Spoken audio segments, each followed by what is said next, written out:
Welcome to What Do You Say, the podcast that peels back the layers of remarkable individuals to reveal their extraordinary sides and their incredible lives. I'm your host, Frank Termini, and I'm absolutely thrilled to embark on this journey with you. The podcast name's What Do You Say, but that's not how it's said. How do you say it? We say. What do you say? We say. What do you say? We say. What do you say? You got it. We say. Hey. Welcome back to What Do You Say? My name's Andrew Termini.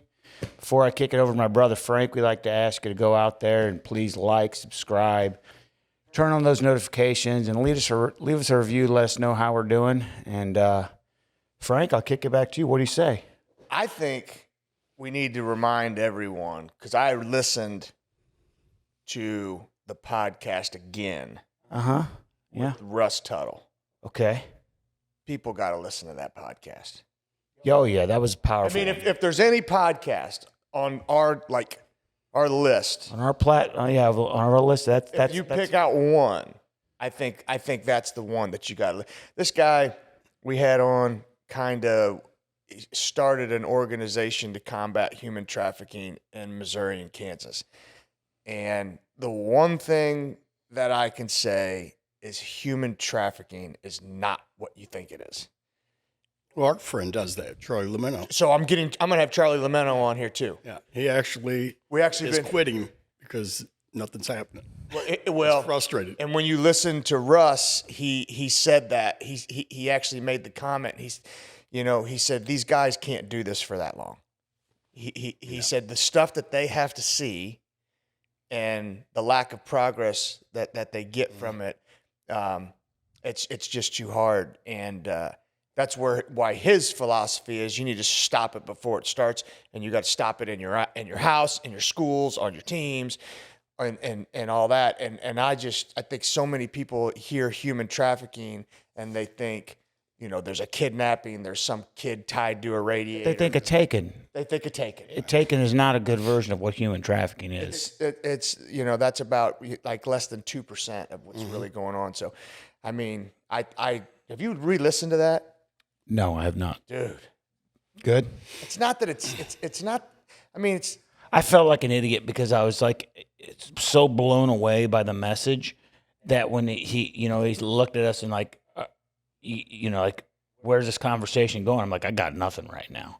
I went and took a nap afterwards. I'm too exhausted. I started listening to it, then I've only gotten about 10 minutes into it. It's a good one. It's a good one. It's informative. Right. It's not like it's like the super entertaining podcast, right? But it's informative. It's an eye opener. It's a aha moment. Mm-hmm. Hey, before we introduce our guest, I'm gonna have him take an edit pause here. I didn't turn the TV on, so. You didn't turn the TV on? Yeah, get it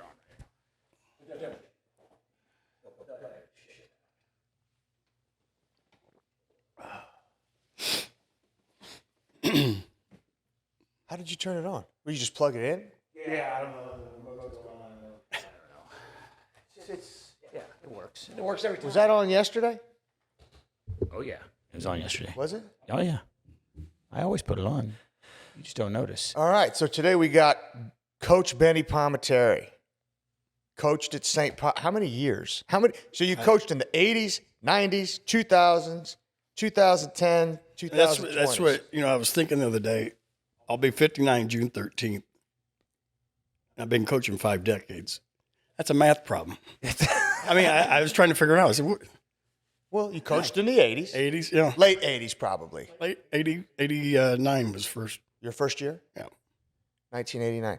Okay, graduated from Pius in 81? 3. You were on the first state championship. Well, there hasn't been a Pius state championship I haven't been involved in. So 79 was a freshman. We finished second. My junior year, we tied first undefeated team, the only undefeated team at Pius. And they had ties back then. Yeah. Then I coached in the rest of them. You're the GOAT. Yeah. Are you the most senior? Yeah. Thanks, Andrew. No. When I say when I hold on a second. He brought that out real quick. I was not. I just. Do you have the most years of coaching at Pius of any coach in the history of I don't think there's been a Coach basketball. Byers. I think Coach Byers was at Pius 2 years before me. Okay. Yeah, but I mean, Oh yeah. as far as being associated with the It's funny because when I was in school, we thought Mr. Monachino Sr. yeah, was ancient. We thought he was probably 30, 40 years old. yeah, Yeah, and Coach DeLuey and all those guys. That's Yeah. Eddie DeLuey's dad. Eddie DeLuey's dad. He was. When we went to state, we had 3 coaches. What? Three Mr. coaches? Monachino, Gary DeLuey, Chip Ahern, who just graduated from Benedictine, was probably 22, 23 years old. We did have Coach Carl Capper. He was the basketball coach. He was around. He didn't, not too much about football, but he was around. So 4 Well, coaches. isn't he in the Hall of Fame? No, his brother Mark, Mark Capper. or his cousin Mark. Yeah. That's Sal Capper's dad, the one that went to KU. So don't get me on this. Okay. My brother Anthony knows all the family members. I can't. Okay. I knew because Mark Capper was quarterback 74, around there, 74, 75. Okay. He was, I think he was the first. Well, he's in the Hall of Fame. Yeah, I knew there were some Cappers in the Hall of Fame. Yeah. There's one coming up because I've been training him. It's the daughter's son. This is an 11-year-old kid that's probably, he's got to be 5'7", and he's got tree trunk legs. Yeah. Tree trunks. It's unbelievable. It's unbelievable. So you played. You were a freshman in '79. Then you went again. In what year was it? 80. 80 would have been the 80 season. Okay. I'm sorry, 81 season. 81 season. My brother was on that team. He graduated 82, so it's fall of 81. Anthony is a year older than you. Right. Okay. Right. And then you went to Jewel. Did you immediately go to Jewel? No. Let's start. Let's back up here. So before I want to go back, because the first state championship, and this is so memorable. I'm a freshman. I weigh 105 pounds. Okay. Probably no hair on my body at all. You guys remember the old locker room? Oh yeah. Yeah. So about 12 by 12? Maybe. Yeah. You smelled everything. Yeah. Oh, it's the worst. So I walk in, scared to death. John Ross. I don't know if you guys know John. I don't know John. The Ross family. Right. Rough and tough. Looks like a gorilla. Hair everywhere. Comes walking in. He smacks a sticker on his locker. Bush Light. Everybody's like, what the hell are you doing? We're a Catholic school. That's where the state championship is going to be held this year, the Bush Stadium in St. Louis. Okay. We went to state that year. It was amazing. Beat North Kansas City for the first time. I think it was like a 12-6 game. I think that Ross went to. I think he. They went to Benedictine. Yeah. I went to William Jewell. He would never talk to me. Never. Like he hated me. So that's the Rosses. Yeah. So then we go to state and everything. Our senior year we get beat in the playoffs, and I follow my brothers down to Southwest Missouri State, which is Missouri State now. Okay. 7-to-1 girl to guy ratio. That's your thoughts. Big selling point, Right. right? Big So selling we go point. down there. Animal House came out probably a few years before that. Worse than Animal House. Worse. When I'm not my dad wouldn't even let my mom out of the car. Now, was Nick already down there? Nick was there. My brother Anthony. About 4 guys from Pius. Some guys that shouldn't have been in school just wanted to come with us. It was crazy. And I wasn't learning anything, so I dropped out. After the semester, You go for one semester. One semester, I drop out. I'm parking cars at Fanny's restaurant down in Westport, Valet Parker. And I'm still working out. Well, just to go back, this is huge, is because between our sophomore and junior year, Joe Monachino Jr. was on the team. Maurice Pearl, probably one of the best running backs ever to come out of Pius. Yep. He blows his leg out, and we lose in the playoff. We have like 6 injuries down the stretch, and we lose. A coach from O'Hara transfers over to Pius, Rick Saviano, little short guy, muscle bound. He says, we're going to start a weight program. Now, back in that time, we didn't do weights. We had a universal weight machine, if you know what that is. Right, yeah. It has like 5 things attached to one thing. Yeah. We had an incline bench with carpet around wood. That was the incline. If you dropped it on the floor, about 20 cockroaches would come out. So there's about 22 seniors in my brother Anthony's class that played football, which is a big class. for that time. And they were all tight. They all quit basketball. We're going to start working out. Nobody even knew what weights were. So we started working out, and we ended up winning state next year. And I just got on this kick. I was going to KC Fitness Center on Vivian Road, working out. After I graduated, continued to work out. And there was a couple guys from Pius, younger guys, and I'd help them work out. We said, all right, we're only going to max out on Friday. We maxed out every day because it was competition. I mean, you're talking the old days. We'd do like 15 sets of bench. The old incline and back down. Right. The pyramid. Yeah. And so I just got into it. I weighed about 135 pounds. And there was a couple of guys that graduated in 78 from Pius in the fitness center. Mike Badami and Joe Mike Sorrentino. They were playing at William Jewell. They're like, Benny, why don't you go play at Jewell? I said, guys, I weigh 145 pounds. I'm not playing. And they're like, you can play up there. Just go up there and walk on. So I followed their advice. So I told my dad, I'm going to William Jewell. Can you pay for it? He says, if you go to school, I'll pay for it. That's how my dad was. He'll pay for education, but if you're not going to school, you're paying for everything. Right. That's how my dad's philosophy was. So I went to Jewell, walked on, didn't know a soul. I walk into the head coach's office, Vic Wallace. They used to call him Crazy Wallace. Great football mind, but he was just wacky Wallace, And Dan Griggs, who graduated from 1969, is the defense coordinator there.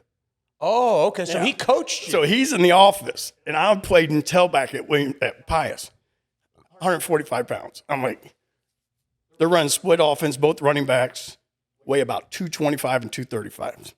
I'm an eye back. I said, I need somebody in front of me. And I said, what about wide receiver? Well, Benny, our receiver's running like a 4.4. I'm looking at Griggs, and he's just like, this guy's out there. Nobody runs a 4.4 here, Right. And so he just tells me, see me downstairs afterwards. He says, come play defense. So I played corner. After a while, I knew I could play, so we're practicing. And the end of the season, he says, you want to stay out and be the scout team against, because we went to the playoffs. He just want to be on the scout team. I said, sure. So I stick around. I'm living at home, driving back and forth. Next year, I go out, same thing. We were pretty good, but we were starting to drop off. And so I played. Junior year, I get a chance to start. We have tackling practice. I'm fourth string before the practice. I'm first string after the practice. First three guys get hurt. No. Broken collar, broken hand, hamstring, or whatever. He says, Palm, you're starting at corner. I'm like, what? And you're returning punts. I'm like, you got to be kidding me. So I'll never forget this.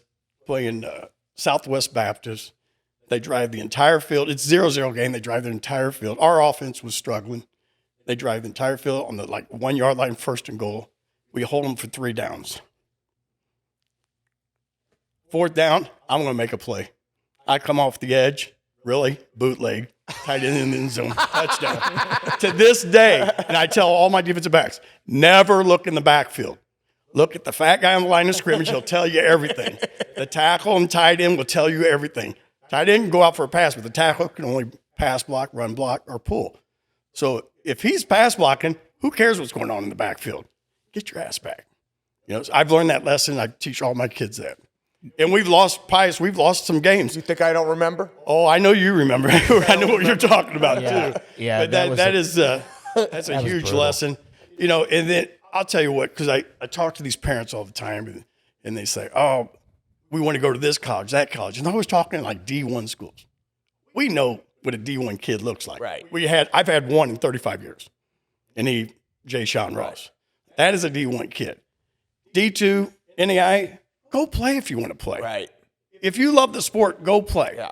It's going to help you get through school, and you're going to do something that you love. And that's it. I had more fun at William Jewell than I did at Springfield. And Springfield was crazy. Right. But I just had more fun at William Jewell. Then my brother came up there, played quarterback. My cousin played wide receiver. So Junior and Chuck were up there by the time you were a junior, or were you a senior? So I dropped out, so they caught up to me. They went to Rockers first. Chuck transferred in. Tony came, I think, a semester later. Okay. A year later. So how many years did you get to play with him at Jewell? 2 years, I believe. 2 years? Yeah. And so how soon was Chuck able to start quarterback? Chuck didn't start till after I graduated. After you graduated? And yeah, there was a couple of injuries and he came in, but it was funny. It's a good story. So at Jewel, you know, it was 2 platoon. At Pius, you played both ways. Right. Everybody was a team. Right. At Jewel, it was the defense, it was the offense. Right. We wanted to kill each other. Yeah. Because the last session, we always scrimmaged. Right. We didn't see anybody. I mean, we didn't see each other till the last 15 minutes of practice, then we scrimmaged. And it used to get heated. And so this kid, he was a defensive back, transfers and plays wide receiver. And a lot of the defensive backs didn't like him. I think I was dating his girlfriend or something. And so my brother Chuck is the scout team quarterback. And it was like a goal line situation. And he's calling the signals and he looks right at the kid. Kid's playing flanker. Looks left, looks right again. So now I know he's telling me he's going to throw a slant, basically. And I lit the kid up. He runs free. The entire defensive backs come running off the sideline. We're dogpiling on each other. A whole fight breaks out. It was awesome. Yeah. Chuck helped me out. I think I saw you play when I was a kid. Really? Yeah, I went with Michael and Fanny, and Our games used to be on American Cablevision, which became Metro Sports. They did every one of our games. oh really? Yeah. So it was about 15 years ago, I go up to Jewel. I said, I want to check out some tapes from 88 to, 84 to 88. So we go in this room. The only tapes missing were from 84 to 88. Really? Yes. I have one, and I think my kids taped over some cartoon or something for the first half. So I caught the second half. Perfect. Against a team called Austin. So if anybody out there is listening, we are still trying to track down the tapes from William Jewell. It's funny. 84 to 88. And you know, Palm. back in that was VHS. Before that, I have just a ton of what they call Super 8 and Standard 8 reel-to-reel. Right. My grandmother used to film the games at Pius, so I have those. And I've been trying to get those on video. This is how long ago. I just tried to get on VHS. VHS disappeared, so we said, well, me and my cousin were doing it. So we'll try to get it on DVD. DVD's gone. Now we're putting it on Mac, and we're still nowhere close. Yeah, here, I got all of my games on a little thumb drive. Yeah. And I found the only one that was missing from the collection. Carrollton. I got the Carrollton. Right, but I have We'd like to forget about Carrollton. No, that wasn't that Carrollton game. That was the one we destroyed. Not that my was my senior year. senior year. His senior year, you guys lost. Yeah. But Tough loss. Still haven't got over it. My fault. you don't ever get over it. Not your fault. You don't No, ever you get don't. over it. You don't. You don't. It's But anyway, here, let me get back. So after I graduate, I'm sitting in the stands at William Jewell watching my brother and my cousin play. And Dan Griggs gets the job at Pius my junior year. He says, you know people at Pius. so Coach Griggs wasn't the D coordinator your junior and senior year at Jewell? No, we had student grads, Tim Johnson and John Addison. Okay. Tim Johnson was a graduate from Rockers, and John Addison was probably one of the best athletes ever to come out of Kansas City. Could have played anything. Volleyball, 6'7", came from Pembroke Hill. Okay. But anyway, he liked me and played me. But Dan asked me, he says, you know a lot of people at Pius. The job's opening up. And at the time, I knew Judge DeFell and Dr. Ross Scherer and this and that. I'm like, hey, this guy's a good guy. So Dan gets the job, and I'm sitting up in the stands, not playing. I hated it, sitting next to fans up in the stands. You know, people saying stuff, questioning the calls, and I just couldn't stand it. He's like, why are you sitting up here? He says, why don't you come coach with me? I said, I never coached before. I said, but, you know, I like the sport. I'll go. And ever since then, I've been up there. So Rick Byers was there. So Coach Griggs was the head coach. You came on, and then Byers was already there. Byers was a year or two ahead of me. Joe Monachino Jr., Bob Lee. My brother Anthony ended up coaching with me. My middle linebacker for William Jewell, Kurt Newsom, was a North Kansas City graduate. We had a pretty good staff, yeah. And we were loaded. And this in '88, was that Joe Witherow? Yes, Joe Witherow. No, Joe Witherow just graduated. Frank, I said we were loaded. So this is weird. My first quarterback I ever coached is my doctor, Steve Nelson. He was after Joe Witherow. Yeah. So we had the blue gold game. He or was a something. good basketball player, Yeah. too. Well, he gets hurt in like the blue gold game or something. Oh, shit. He gets hurt really early. Brett Waldman, another Yes, great athlete to come out yes, of Pius. yes. All-state golfer. I mean, basketball. I think he's a football. professional golfer Well, now, isn't he tried to get his. He was caddying for a while. Right. I think he's trying to get on the senior tour now. That's how old he is. But real good athlete. I mean, the kid would kick 50-yard field goals in pregame. He'd be on the other side of the 50 Doesn't he hold the- just to mess with the other defense. Doesn't he hold the record still? No, that was Sean Wright, Sean Wright. who graduated a year. Or he played a couple years. Didn't he go to Boston College, Sean Yes, Wright? yes, yeah. I saw him kick a 67-yard field. He didn't make it, but he hit the top of the goalpost, and it sounded like a cannon went off. I mean, the guy had a leg. So, but Brett Waldman was a great quarterback.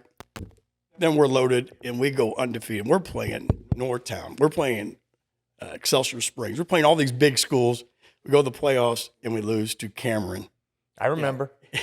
6-0 or whatever. I remember. And then the next year, I mean, we had some great athletes. You had Tom Agrusa, John Pashota, Yeah, Sam we had some. Pashota, We had Keon Edwards, Luke Richardson. Who else Yeah. was on that team? well, one time we had the 4x100 state championship team in our backfield. That was when Kenny we Hook, lost. Kenny Hook, Tony Ross, Tom Haley, Junior Severio, Keon, Luke Richardson. I mean, we Lost to Plattsburgh at home. lost to Plattsburgh 2 years in a row. Marlo Tillman ran all over us. Yeah. In the second half. The first half, Yeah, we might have yeah. been winning. Yeah, I they remember I spread was us probably out, and seventh they grade. just were, yeah, it happens, you know, and Well, here, Marlo Tillman went to Boston College. yeah. And tore his ACL up there. So, yeah, he was a stud. Matter of fact, if you remember, I remember there was a kid that reminded me of him at Plattsburgh when you guys, I think, Grayson, yeah, they had Grayson brothers, quarterback and they were running back. yeah. That was like when Bear was a junior or Charlie. Was it Charlie? Yeah, we beat them. You did beat him.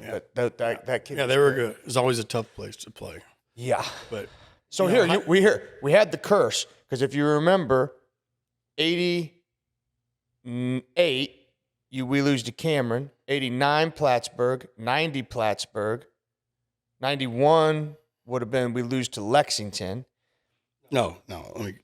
We beat Lexington first 2 times we played them. Benny, that was when I played. Okay. That was my senior year and his. Oh, Senior you're right. year. You're right. We lost Johnny Junior George Severio. and Kenny. Yeah. They lose 6-0. It was a rainy. 6-0 because our punt return put both hands up for a fair catch. Yes. They called it illegal fair catch. So the first round of the playoffs, we lose Cameron, Plattsburgh, Lexington, Right. and then my freshman year we go 1-8. Yeah. Then we went 4-6. Then we went 8-2, and then my senior year we got back. And you remember you guys showed us all those games where we lost in the first round, Right. and then we lose to Grand Valley 22-21 in overtime. Yeah. Yeah. That was the greatest, back to Lexington, that was probably the greatest comeback of St. Pius history. People came back into the game. Yeah. They left the game. We were down Well, 28. it's you know, you in the questionnaire you asked me defining games, and there was a lot. I mean, I've been there a long time, so there's a lot of games, and they all have their own little deals. But I've said this today: when we got successful, when we started winning state championships, it was your guys' year with Michael Sansoni, Tommy Marks that developed the winning attitude. Never say die. You know, we're going to fight to the end. And I'll never forget we were getting beat. You know, Lexington was, for a long time, they were state champs. They were good. And then the state says, well, we're going to put Pius in their district, try to cool them off, you know. And they were beating us, what, 27-0? 28-0 at halftime. 28? Yeah. So 28-0. And Scored it was a 22 long points time in the fourth quarter. writer, Joe Cook from the Dispatch. Yeah. Loved Pius. And we're walking out. Actually, before that, He followed me. before that, I don't know if you remember, Channel 9 News helicopter landed on our practice field, saw the score, and went right back up and left. And I never let Karen Karnacki, live that down. So we're walking back up, from where we used to go at halftime. We're walking back up, and I see Pius alum guys walking out. Like, you guys are terrible, this and that, and they just walk out. And Joe Cook says, Coach, what are you going to do? I said, we got to score 29. They got 28. And shortly after that, they scored again. Yeah, they scored. The little running back breaks it loose. And I don't know if you remember, we're walking out. Their star running back's taking off his shoulder pads. Oh, And yeah. I said, The star running back got hurt. Right. He's taking off his shoulder. I said, this guy thinks the game's over. And we come back, and the white kid in there, and he just takes off. He scores flying. 70 yards. Benny, I think he was better than their starter. Yeah. I mean, that kid wasn't as fast. He was a little redheaded kid, remember? Looked like Opie Taylor, and he just flew. Right. He was so fast. And then, back in those days, I think they ran like a 5-4, 2 defensive backs, 9 guys in the box. That's what everybody did back then, And so my first 2 plays of the half, I think I called an ISO and like an off-tackle play. And Coach Byers says, Palm, we're down, 30-something points. What are you doing? I said, we're going to open the floodgates. We're just going to run everything I can think of, motion, all kinds of stuff. That's the newspaper clipping that we have of you and I from the. When you would think that we ran the ball all over them and we couldn't do anything. No. We couldn't run the ball at all. How that got on the page, I got no. Right. It's a great picture. Right. It's a great picture. Great fucking picture. But I don't think we got any yards on that. The whole thing that flipped that game is they had the ball. It was 4th and inches in the middle, probably on the 40-yard line, our 40. Not 4th and inches, probably 4th and yard. And they were so cocky they were going to go for it. Our defense was not lined up because we didn't know they were going to go for it. Everybody's running around. Tony Sheridan moves over to left tackle, shoots through, grabs the kid's ankle. Hoban comes over the top, and we stop him. Right. We go berserk. Like we just won the game. We're still down 30 points. Right.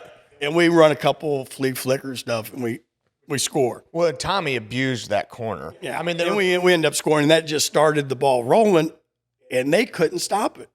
And once we started going, we could. There was a kick return by Nick or by Vince Armilio. No, Vince wasn't. Was he? Oh yeah, Vince starting was a sophomore. tailback. There was a kick return that he took down that just was like a knife in their heart. Like he didn't return it all the way. We just, I think we ran they were all over our tight end, Todd Mackin. Yeah, and so I wanted to run these screens. We were known for screens. I'm like, well, let's just move him back to fullback, and we'll run fullback middle screen. And No, we did that with Sal Circo, I thought. no, with him. So he goes all the way down. He doesn't score, but we get down to like the 5. It takes us like 4 plays to score. Michael's run around improvising. We score. Went for 2. And then I said, all right, let's put the ball on the left hash. They're going to think we're going to roll out. We're going to run an ISO right down their throats. Yes. Tommy Marks are running behind you. It's a statement. We're going to make a statement. And we get it. But we ran the ISO with Hoban at fullback, and you put me at tailback. Right. And but it sparked us because we scored and we went nuts. Yeah. We were like, okay, now we're rolling. And then they just couldn't stop us. But I show the kids, for the last 20 years, I've showed kids this game. And they all say, Coach, you guys win this game? I mean, everything goes wrong that can go wrong. 2 minutes left in the game. We have no timeouts. They fake a punt and get the first down. Yeah. Right before that, Michael fumbles, and he's all distraught and everything. I'm like, Mike, we're going to need you. We're going to need you. Clear your head, He's like, need me? We have no timeouts. They fake the punt and get a first down. And we stop them, and we get the ball, and we score in 3 plays. You watch the game, and you still think, even though you lived it, you're like, how do we're not going to win. We don't win this game. I think there's probably 1 billion people out there right now that have no clue what we're talking about. And they don't care what we're talking about. But if you were at that game, it was just unbelievable. And the best, you mentioned Sal Circo, who's a sophomore, who did not play, but was not a starter. And he has a dream, and he tells Coach Byers that morning, Coach, I had a dream I scored 3 touchdowns. And we're like, you don't even play. You don't even start. How many touchdowns? Yeah. 3? Yeah. So the last play of the game, or the last touchdown we scored. You ran a wheel with them. No, we just motioned them. We just motioned them out of the backfield. We threw like a little swing pass to him. Nobody guarded him. So we score. We just tied the game. I'm exhausted. Coach Byers looks at me. He says, you're going for 2, aren't you? I'm like, you got to be kidding me. And we got the block. We're getting ready to set a field goal. And if you watch the film, we got the block out there. Everybody's lined up as a field goal. And I'm yelling to Michael, Teddy wide dump, Teddy wide dump. That's our big play. They cover it. And he rolls out to the right and hits Mathis in the corner of the end zone to go for 2, and all hell broke loose. Oh, it was crazy. It was. And I'm not going to go back into the win. I had to come out there and settle you down, Frank. Actually, it was Michael. I had to settle Michael down. Yeah, it wasn't me. Yeah, it wasn't me. And remember, he kept running over to the damn sideline. Oh, he was a shit stirrer. Well, penalty after penalty. But people don't know this. Third middle linebacker was giving him crap the entire game, calling him Dago, this and that, telling him the season's over. And then when we were just sitting on the ball, taking a knee, he's telling them, your season's over. And the kid come flying over and drilled him. Yeah. So Coach Bias said, go out there. So I go out in the huddle. That was when the coach would go out. So I go out there, can't find Michael. He's not in the huddle. I said, Frank, where's Michael? He points over to the student section. He's in front of the student section getting everybody hyped up. I said, get your ass over here. I said, take a knee and we're getting out of here. So it's interesting. The next year we play them. They're beating us 12-0 with 2 minutes left. We scored twice to beat them. The same kid that was giving Michael stuff takes his helmet off and just throws it. Yeah. I mean, he's gone. And then the coach retired after that. They beat us. They were beating us soundly in the first half. I remember that. Yeah. And that game was just a muddy mess. Yeah, it was. Well, always down there. It was always shitty. Yeah. We might have to. I might have to upload the game and just put it on the channel, and then it always smelled like manure on our sideline. Put a link. It was. Oh yeah, they definitely riddled the sideline with shit. Here, I'll tell you right now. If you like football, you'll enjoy watching that game. Yeah, I'll throw it over and we'll get it uploaded. We'll get a link. And it's be a part of it. It's like I said, never say die attitude. Anything could happen. I tell my kids that all the time. We've been down 27, 30 points. I said, it's like baseball. He was like, what do you mean it's like baseball? I said, it's like 4-0 in baseball. All you need to do is 5 plays. Yeah. You score 5 plays, you're in the lead. So don't think of it as 30 points. Think of it as 5 plays. And that's how you got to do it. But I'm telling you, that group, your guys' group, we were hard nosed. We weren't going to quit. We didn't want to lose. We were embarrassed because we knew what was going to happen afterwards. Everybody's going to haze you and this and that. Then we went through a stage where kids didn't care that they lost. But we were able to get a good group. Don't you remember right before halftime? You fucking drilled that guy on our sideline. Yes, and it was got a penalty, right? It was so late. He didn't get it. No, what happened is our only positive play. We threw like a 60-yard pass, and he gets a penalty. I'm like, the one good thing, and we got a penalty. I was angry. And all the players on the other team are screaming that they needed to eject you, I mean, you just depleted this kid. He had to be 2 feet off the sideline, and you were just frustrated. I was frustrated. Yeah, you were just frustrated. But that was just a great time to be coaching. The parents, everybody just wanted you guys to win. Coach or Mr. Cascone, Larry Cascone, your dad.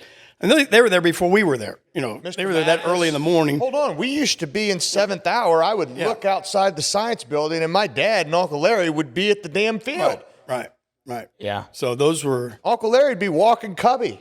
Yeah. Yeah. I'm like, and those a lot of those parents were alumni too. So, it was all about Pius winning. Well, and if you remember in that time period, like when I was going into Pius, I had no idea I was walking in on a down year, right? I didn't know that. I'm a 14-year-old kid. I'm getting to start varsity, and I think it's a big fucking deal. When little do I really understand, I'm starting varsity on a 1-18, right? So who cares? Right. And but then it got to that point where it was always, okay, man, next year we're going to be good. And then my sophomore year is like, man, we're going to be stacked. I mean, because we had Brian Garner, had 2 all-metro receivers. You had Brian Garner, you had Tommy, you had Frank Shera, who was a great quarterback, great arm, smart kid. That was my first year as offensive coordinator. That was my junior year. Right. We had, who else did we have on that team? We had some big dudes. You had Daryl Becker was big, Vince Ross, Brian Tatum. Right. I mean, that was a team that was just as good as my senior year. Yeah, our defensive backs were linebackers. Here, Tony Ariano hit like a Tony Ariano might be the only good form tackler ever. Let me tell you something. There's 2 kids that knew how to tackle. When I say knew how to tackle, were the ideal tacklers. Yeah. Junior Severio, Tony Ariano. Yeah, Tony Ariano. I've never seen people get close in the tackling position and explode so much. And they aimed like 3 yards through you, and you felt it when they hit you. Here, but look what they were both really good at, wrestling. Yeah. Tony Ariano was a good wrestler, if you remember. Yeah, I do. So Junior Severio was probably the hardest hitter I've ever seen in my life. Oh, you should see Junior now. He looks like he did his freshman year. He looks the same way. And Harder than Jay Sean? Because Jay Sean could lay the wood. Yeah, but he didn't have the acceleration. Junior could be a foot away from you and feel like he took a 100-yard start at you. Right. I mean, that's how quick he was. His hips, when he hit you, it was an explosion. I mean, he popped his hips, look up his nose. I got a film, and I'll I'll send it to you. We're playing Pembroke Hill. Now, Junior wasn't the smartest football player in the world. I mean, we had to tell him where to go and stuff like that. He's playing outside linebacker. We're beating Pembroke. They were the number one team in the city, or in the city, in the state. The Nelson twins. Yeah. And I kept on telling Coach Grace, we're going to kill these guys. I said, look at the teams we've been playing. Look at who they've been playing. Oh, he was all nervous, this, that. And we're beating them pretty decent. And they run a halfback pass. Kid throws the ball. Probably went and got popcorn. Here comes Junior. Hits him at least 30 seconds late. Right in front of the referee, Orville. You guys know. Yeah, sure, yeah. I mean, I felt sorry for this kid. Just lit him up. And the kid's screaming and hollering, late hit, never called it. I mean, helmet comes off and everything. But that's how hard he used to hit people. And he ran like that, too. I mean, he averaged 9 yards a carry. He was up for the Simone Award at Pius as a junior. Yeah. No small school, 9 yards a carry. 9 yards a carry. Oh, he was an animal. Here, I see him every day at the gym. Yeah. The guy's 50. Yeah, he will walk into the gym. He won't warm up or anything. He'll put 2 plates on each side and just start squatting. Yeah. And that's how he warms up. Yeah, that's how we used to test I you mean, guys. my back starts hurting watching him. We used to put your body weight and see how many times you could do it. Right. Well, he weighed about 125, throws it on. He was up to 26, just throws it on the rack. I said, you done? He goes, I'm bored. And he walked out of the weight room. And I think he was bigger then than he is now. He's kind of thin now. Yeah, he's a little thin. He's But like he was 185 exceptional. But like Brian Garner, you mentioned. Tommy Mike. I mean, yeah, well, there were some great players that went through there. Well, here, were you starting on the offensive line by the time you were a sophomore? Yes. So you had we had Vince Ross, Brian Tatum, Daryl Becker. Who was our center? I think maybe Nick Presco. No, he'd only been No, a freshman. Pringer. Jason Grill. Jason Grill. It was Jason Grill. Yeah. Jason That's Grill. right. When we played Lexington, Pringer was starting, and then we brought in Nick Presco. Yeah. Yeah. Michael said, I need a bigger butt in front of me. Yeah. Yeah. So, I mean, and then my senior year, you had you and Tommy Marks, you had Vince and Tony Sheridan, and then Jason Grill. No. Yeah, Jason Grill. Jason Grill didn't play against Grain Valley because he was sick. Yeah. If you remember, he got really sick. I can't remember what the hell. Mono. Was it mono? There's something about that. I don't know if you know about the Grain Valley game. Okay, so I wanted to get into that because I remember you said something to me when you're talking about. Yeah. So this was pass. I mean, in 35 years of coaching, everything can happen to you. Life happens. Okay. So I think we were playing on Monday. Was it Monday? No, we played on a Wednesday. Wednesday. But we practiced on a Sunday. Yes. When we got into playoffs, we went Wednesday, Monday. We played Friday. You went Wednesday, Monday, Saturday, and then you went to state. Yeah. That's how. So you had no turnaround time. You had to move. So my wife's pregnant with our second child, and we have a sonogram on Friday. Everything's all right. Saturday, she's like, man, something's not right. I want to go get a sonogram. So you just had one Friday, And she's a little bit of a hypochondriac. And I'm like, and the doctor won't do it. Says, no, everything's all right. So we practice on Sunday. And, I remember your dad and Chuck My coming up. dad never comes to practices or anything. He's like, remember it. when you go to practice, you listen to your coach, and that's it. That's how he was when I coached. Sunday, we're practicing, and I see him walk through the gates. I remember it. I'm like, oh, shit. Something's not right. So he tells me that we lost the baby, and she has to deliver it. 6 months pregnant, 7 months pregnant. So I'm like, go home, just miserable. I call Michael. I said, Michael Sansoni's the quarterback. I said, Mike, I have complete faith in you. No one on the coaching staff knows the offense except for you and me. You're going to call your own plays. I said, I have the faith in you. You're going to do it. Go to the hospital. We deliver the baby. She had to go through labor. They gave her medicine and stuff. And she just looks at me. She goes, there's nothing you can do. Go coach. To this day, I still regret leaving. And I probably should never have done it. But she told me to go coach. And, I was kind of out of it. But, once you get there. Probably needed it. Yeah, I know. And there's a lot of situations that has happened where football has helped me. You ain't got to tell me. Yeah. Believe me, so, I know. Yeah, you went through it. And so I go to the game and this and that. And we were playing pretty good, I thought. I mean, we were running the ball and stuff. It was a tough game. I mean, they had some weapons. We had weapons. And, that comes down that last play, going for 2. And me and Coach Byers are hugging each other, waiting to see the outcome. And they do the halfback pass. Great call by them. Great call. Here, It was just a miserable night altogether for me. but So. don't you? The behind the scenes of that as well is the Grain Valley team called that play. Yes, The coach didn't. Yeah, the coach was scared to call it. Is that correct? And we had a sophomore corner. We had some young guys out there. Well, here Yeah, we we didn't had touch 5 the tight end. Huh? We didn't touch the tight end. No, we did. And like I said, going back to my first play in college, it was almost identical. Right. The guy blocks a second, releases, boom, touchdown. Yeah. Well, and it's not. I mean, when you look at it, it's not solely. I mean, I was a senior, and if you remember that week, Benny, all through that week, it was stop the toss, stop the toss, Right, stop the toss. Okay, so. And Great call by them. It was a Great fantastic call. We were in a lose-lose situation. Yeah. We really were. I don't see. I mean, as much as we were concerned about the toss, what was that kid's last name? Saban? Yeah. We were so concerned about the toss, and then they run the halfback. Here, I was on the opposite side of the field. They called a whip, which is Will. Basically, we would call it razor. We would call it Will Razor, but it was a Will linebacker blitz.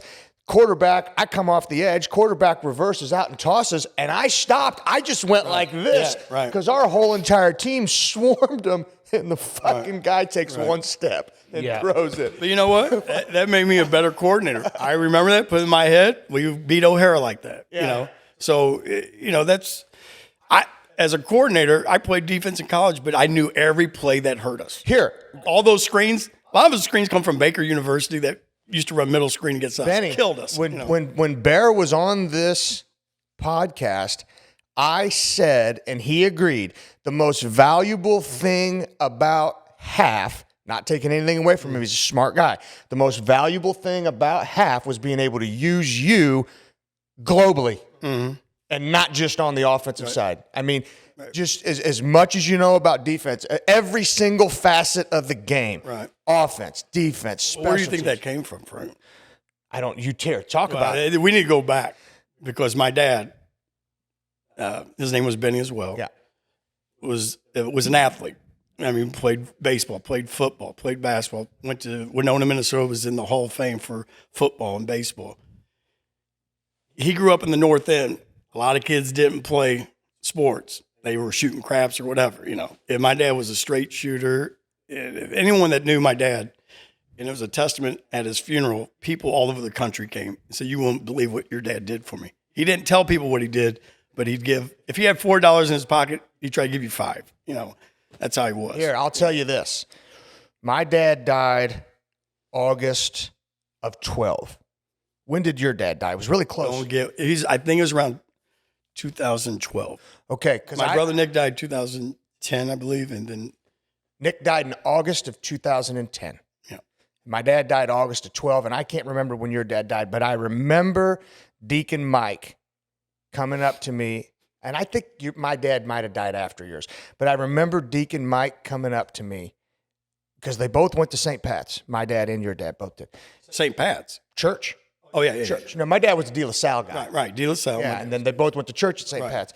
And Deacon Mike said, this church lost 2 big ones this year. And he was talking about my dad and your dad. Right. I mean, just devout Catholics. And the neat thing about it is, as I step back now, more spiritually discerned, and I look at how those 2 both lived, they weren't going to church to check a box. No. They were living it out. Yes. They were living it out. Didn't have any enemies. No. Didn't have anybody that didn't like him. If you didn't like either of those 2 guys, there's probably something wrong with you. Right. But it's funny because, I can remember like it was yesterday. I can't remember yesterday, but I can remember 50 years ago. That's scary. So, 4 brothers. That's all we did. And it was probably a product of the time. Vietnam War was just ending. So there was no war. All you did was sports in my neighborhood. It was 4 brothers, a cousin, friends down the street. It was 12 of us. I mean, 12, 13 guys. It's all we did was sports, basketball, football. I used to go watch you guys play basketball at your dad's house. Right. There's some And it's battles. funny because my son and nephew, we said, this was, my brother Nick was alive, so it was probably 2008. We were 40 years old or whatever. Hey, you guys want to go play basketball? Oh, that court's too small. I said, too small. We used to play with two guys that weighed over 320 pounds out there. It ain't too small. No, that I court. think they never scored on us. We beat them 10-0. Here, but And we're 40 years old. I mean, they couldn't, and just the way we played and everything in competition. It's all about competition. we used to get in fights every day. Yeah. Listen, there was times where I would ride home with Michael or Tommy, and if one of us outcompeted the other, we wouldn't talk to each other on the way home. We would be pissed off. Yeah. And we were fortunate enough. We lived in a neighborhood where we would be able to get a 9-on-9 baseball game behind the Patalas house. Because you had a lot of kids. We had a lot of kids in that neighborhood, and kids from other neighborhoods would come over. Tommy, Michael, you know, JoJo. But like I said, it was the time you didn't have a lot of distractions. You either went one way or another. You either went sports or you went another direction. But here, listen what we didn't have. We didn't have electronics. Right. We didn't have social media. Right. Here's another thing. A good portion of the moms in that era were home. We're home. Yeah. So it wasn't a big deal to let your kids go out and play. She had no clue what we were doing. Yeah, right. But not saying we were angels either. No. But what I'm saying is they were home. Nowadays, the mom's at work. Right. So in the summertime, the kids are probably I think the biggest thing is everything has to be organized now.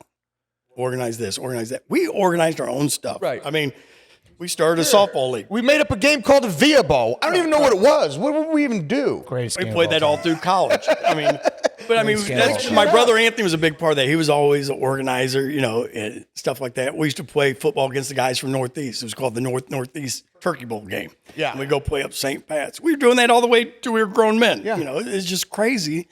But I mean, everything, even the national, everything was about sports. I mean, you didn't have a lot of distractions. I mean, you didn't have the social media BS. You know, it was just.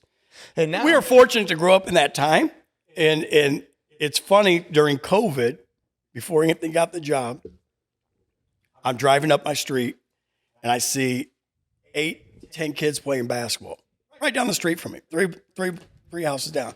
You never see that, Right. So I just stopped. I'm amazed, right? I'm like, hey, any of you guys 8th graders? Because I know no one's going to school because of COVID. I said, I coach at Pius. And they point to a kid in the back at the doorstep. He's not playing. He's in the doorstep. Jay Sean Ross, 6'4", 225. going to Alabama. And I don't know Michael's talking to him, right? So Michael goes, I got these 2 kids that are going to come to the school, and they show up to practice, and they it was Grant Red. and they're throwing the football around. They're not practicing football. They just want to come walk.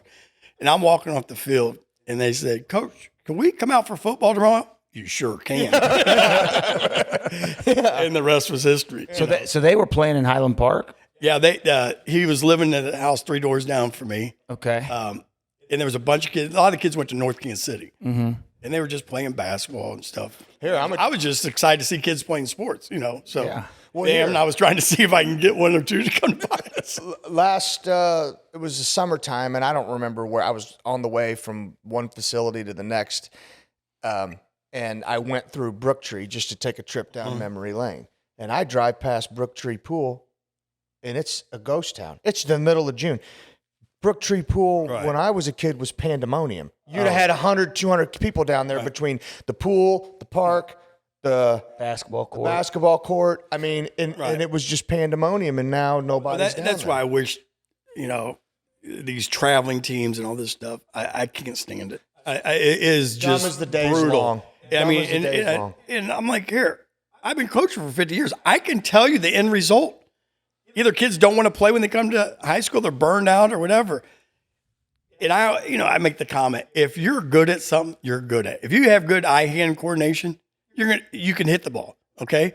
Yes, you can get better by playing 2,000 games or whatever, but you got to compete. You got to go out and compete, play different sports, and learn how to compete. Right, but here, I can't remember the name of the basketball coach. It was an NCAA women's basketball coach, and he said the European basketball players are surpassing the American basketball players. And he said, European basketball players will practice 4 times a week and play once. In the United States, they practice once and play 4 games. He said you don't get developed in a game. Well, basketball is a totally different. It's instant gratification. You shoot the ball, you make a basket. Football is behind the scenes. I remember when we went through a stage where we'd have 10, 12 parents at every practice. They'd set up a coffee table. Right. And a guy came up to me and goes, man, your guys' practices are boring. I said, excuse me? He said, your practices are boring. I can tell you everything you're going to do. I said, yeah, football's a game of repetition. I said, I don't have to please you. Right. I said, and he said, why is my son starting? I said, you want to come in the film room? And the kid's over there shaking his head. I don't want to go because he knows why he's not playing. Right. And that's. Could you imagine Dad ever going to a coach and asking them why we're not playing? Even when we were 10. No. But parents they've been around forever, and I heard it from the old coaches when I was young. This parent. So you're going to have that. And I always said they have one, not one thought, but they have one, they have one thing in mind, their son or their grandson, whatever. I have 60 people that I have to take care of, okay? I mean, I'm coaching 60. You're thinking about one, okay? Right. And I was a coach. I mean, I was a dad I actually coached my son. It was the worst. I mean, not the worst. I didn't want to do it, And I said, coaching my nephew was hard. And honestly, you were hard on him. Hold on. My nephew ate more shit than anyone on that field. You were hard on him. And at the end of the day, when it came time to personnel, even times when I thought Giorgio should play, I was afraid to step up and say something. Yeah. You know what I mean? And there were times that I thought that, and then finally, Bear came to me and he goes, if you think that he needs to be out there, you need to say something. Right. And that's a hard thing to do. We want the 11 best out there. Yeah. We always do. And I just remember telling my son, he grew up watching film with me. He knew the game and everything. And I said, what do you want out of football? Just tell me what you want. Dad, I want to be All-State. I want to be this. Well, here's what it takes. You got to go work out. You got to do this. So I called Joe Monachino Jr. I said, Joe, my son wants to work out early in the morning before school. He goes, no problem. He goes, I'm there. One caveat, you got to be there too. I'm like, oh, you got to be kidding me. 5:30 in the morning? Right. I was like. Joe Monachino used to work out every morning. Yeah. I know. So, I said, Benny, I'll go with you. I said, but I want you to get 2 more kids. Get a fullback or a running back and quarterback, get them in the workout room. So there's only 3 of us in there. He worked out every day. The other kids kind of, tailored off. But he ended up being, a very good wide receiver and everything. So I didn't have any problem with it because he deserved to get what he, Well, and like this is something I even tell Frankie George because I coach his team as well. And I'm like, Frankie, there can't be any gray matter with you, okay? Everybody in the stadium needs to know that you're better than the guy behind you. Mm-hmm. Everyone needs to know it, right? Otherwise, they'll question me putting you in. Right. You know what I'm saying? And here, any coach that I've coached with for the Necco Raiders with my son will tell you, and I'll yank his ass. If anyone's getting yanked out of the game, it's going to be my son. Yeah. Yeah. If anyone, and there was times where they had to talk me out of, because I said, here, guys, you got to replace him. We have to put somebody else in over my son. And the head offensive line coach, A.J. Ball, who was a collegiate offensive lineman, knows way more about the position than I do. He's like, no. He's like, he had a bad game. He's traditionally one of our better offensive linemen. No, we gotta keep him out there. Because I'm, me. But then I ask myself, what would I do in this situation if it was a different kid? And the answer to the question is I would handle it much differently. Mm. That's hard coaching your kids. It's hard coaching family members. It is hard. Well, and I was coached different when I was in high school. And you guys see that. I'm called the negative coach. Okay. Now I always tell them that's what banquets are for. We'll tell them at the end of the year how good they are. Right now, I'm preparing them, not for war, because it's not war, but it's a battle. It's a battle. And I'm going to be the hardest on the quarterback. The quarterback is an extension of the offensive coordinator.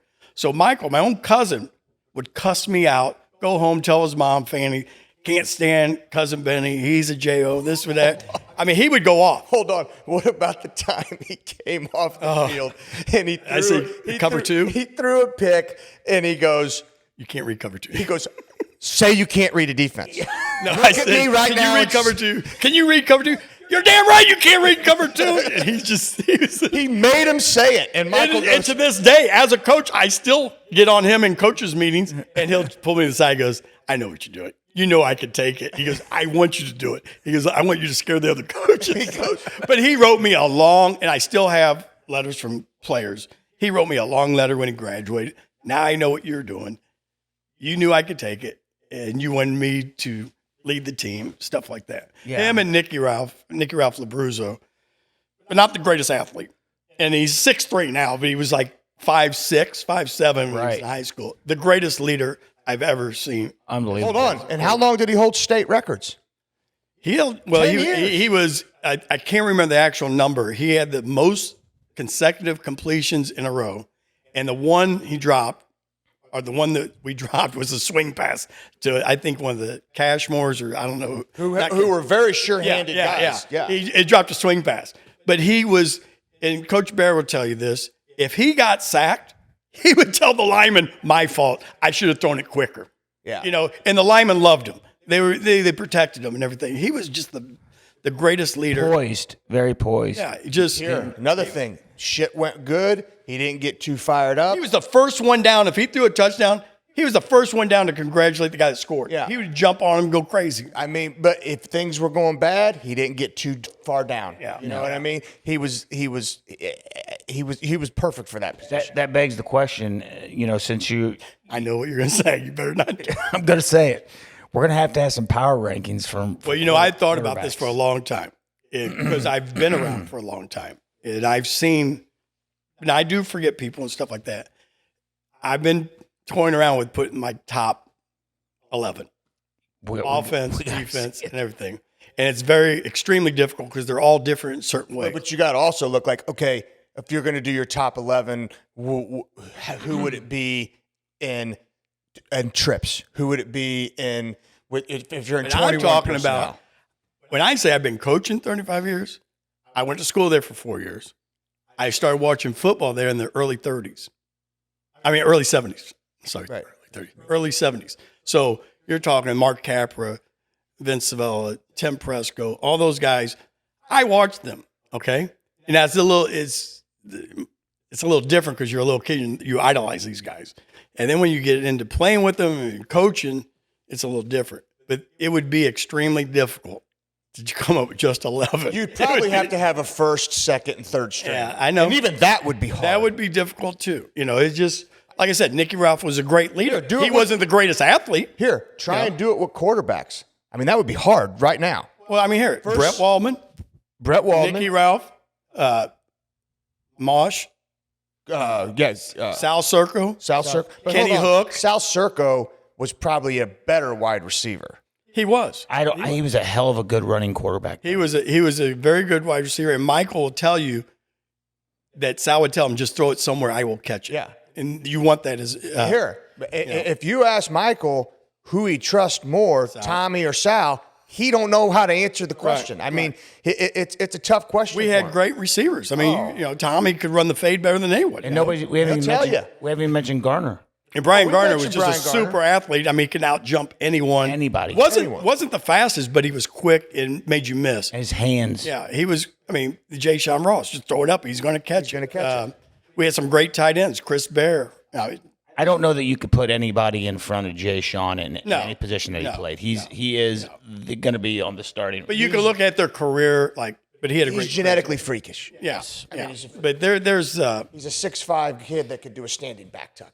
I mean, Yeah. it was. It would be extremely. I mean, just running back.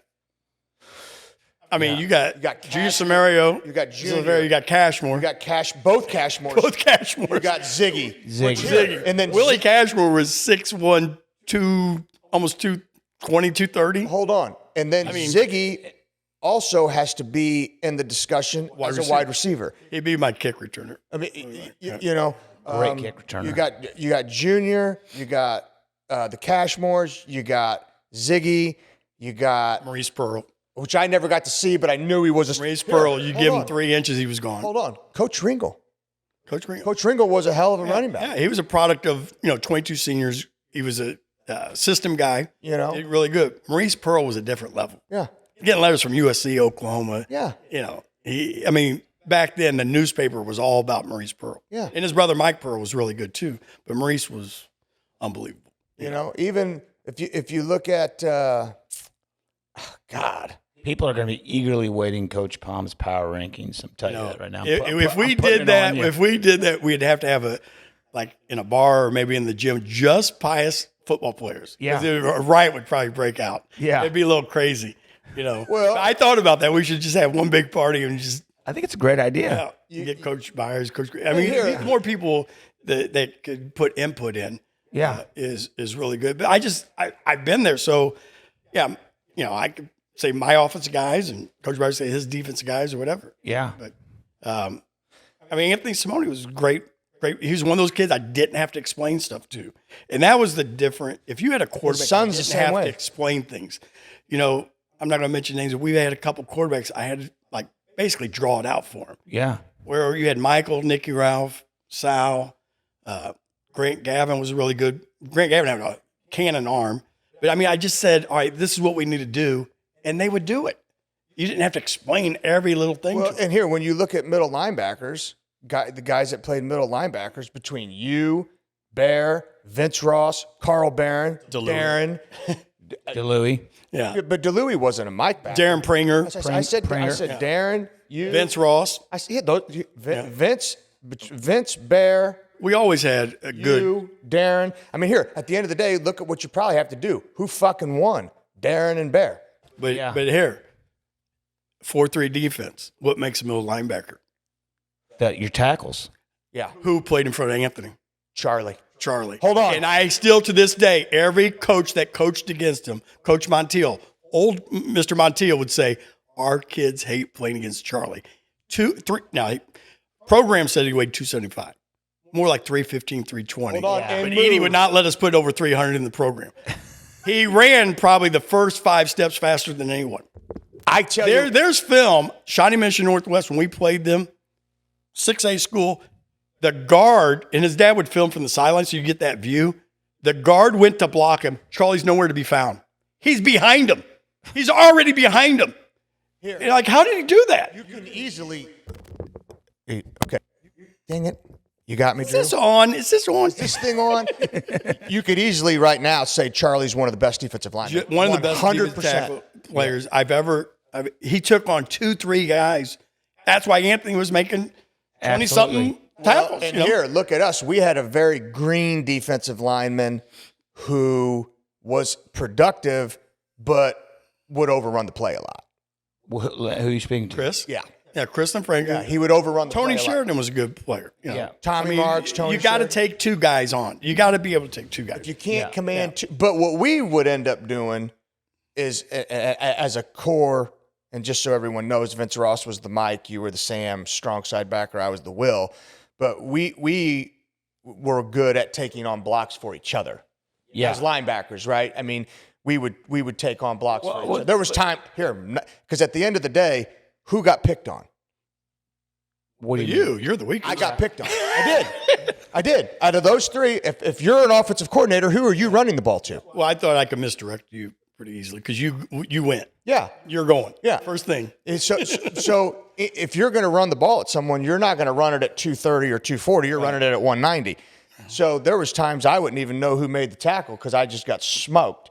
But they didn't gain any yards. Right. Well, I think the value in when Byers was coaching back then is it wasn't that football's a team sport. You don't have to make the tackle. Right. Do your job. Exactly. Blow up. And I told Anthony this the other day, just like a few months ago. I said, Anthony, imagine being on a football field when the offense is on their own 10. The closer they get to that end zone, your defense has to do their job. And when you get down to that end zone, everybody better be doing their job. If the corner wants to do the middle linebacker's job, halfback pass, touchdown. Right. So the closer you get, the more pressure you got to do your job. And the 4-3 was all about that. If you don't do your job, you're hurting someone else. You know, You're leaving lanes open. You know, a quick story. I was playing corner. Never forget this guy's name, Otis Amy from Austin, Texas.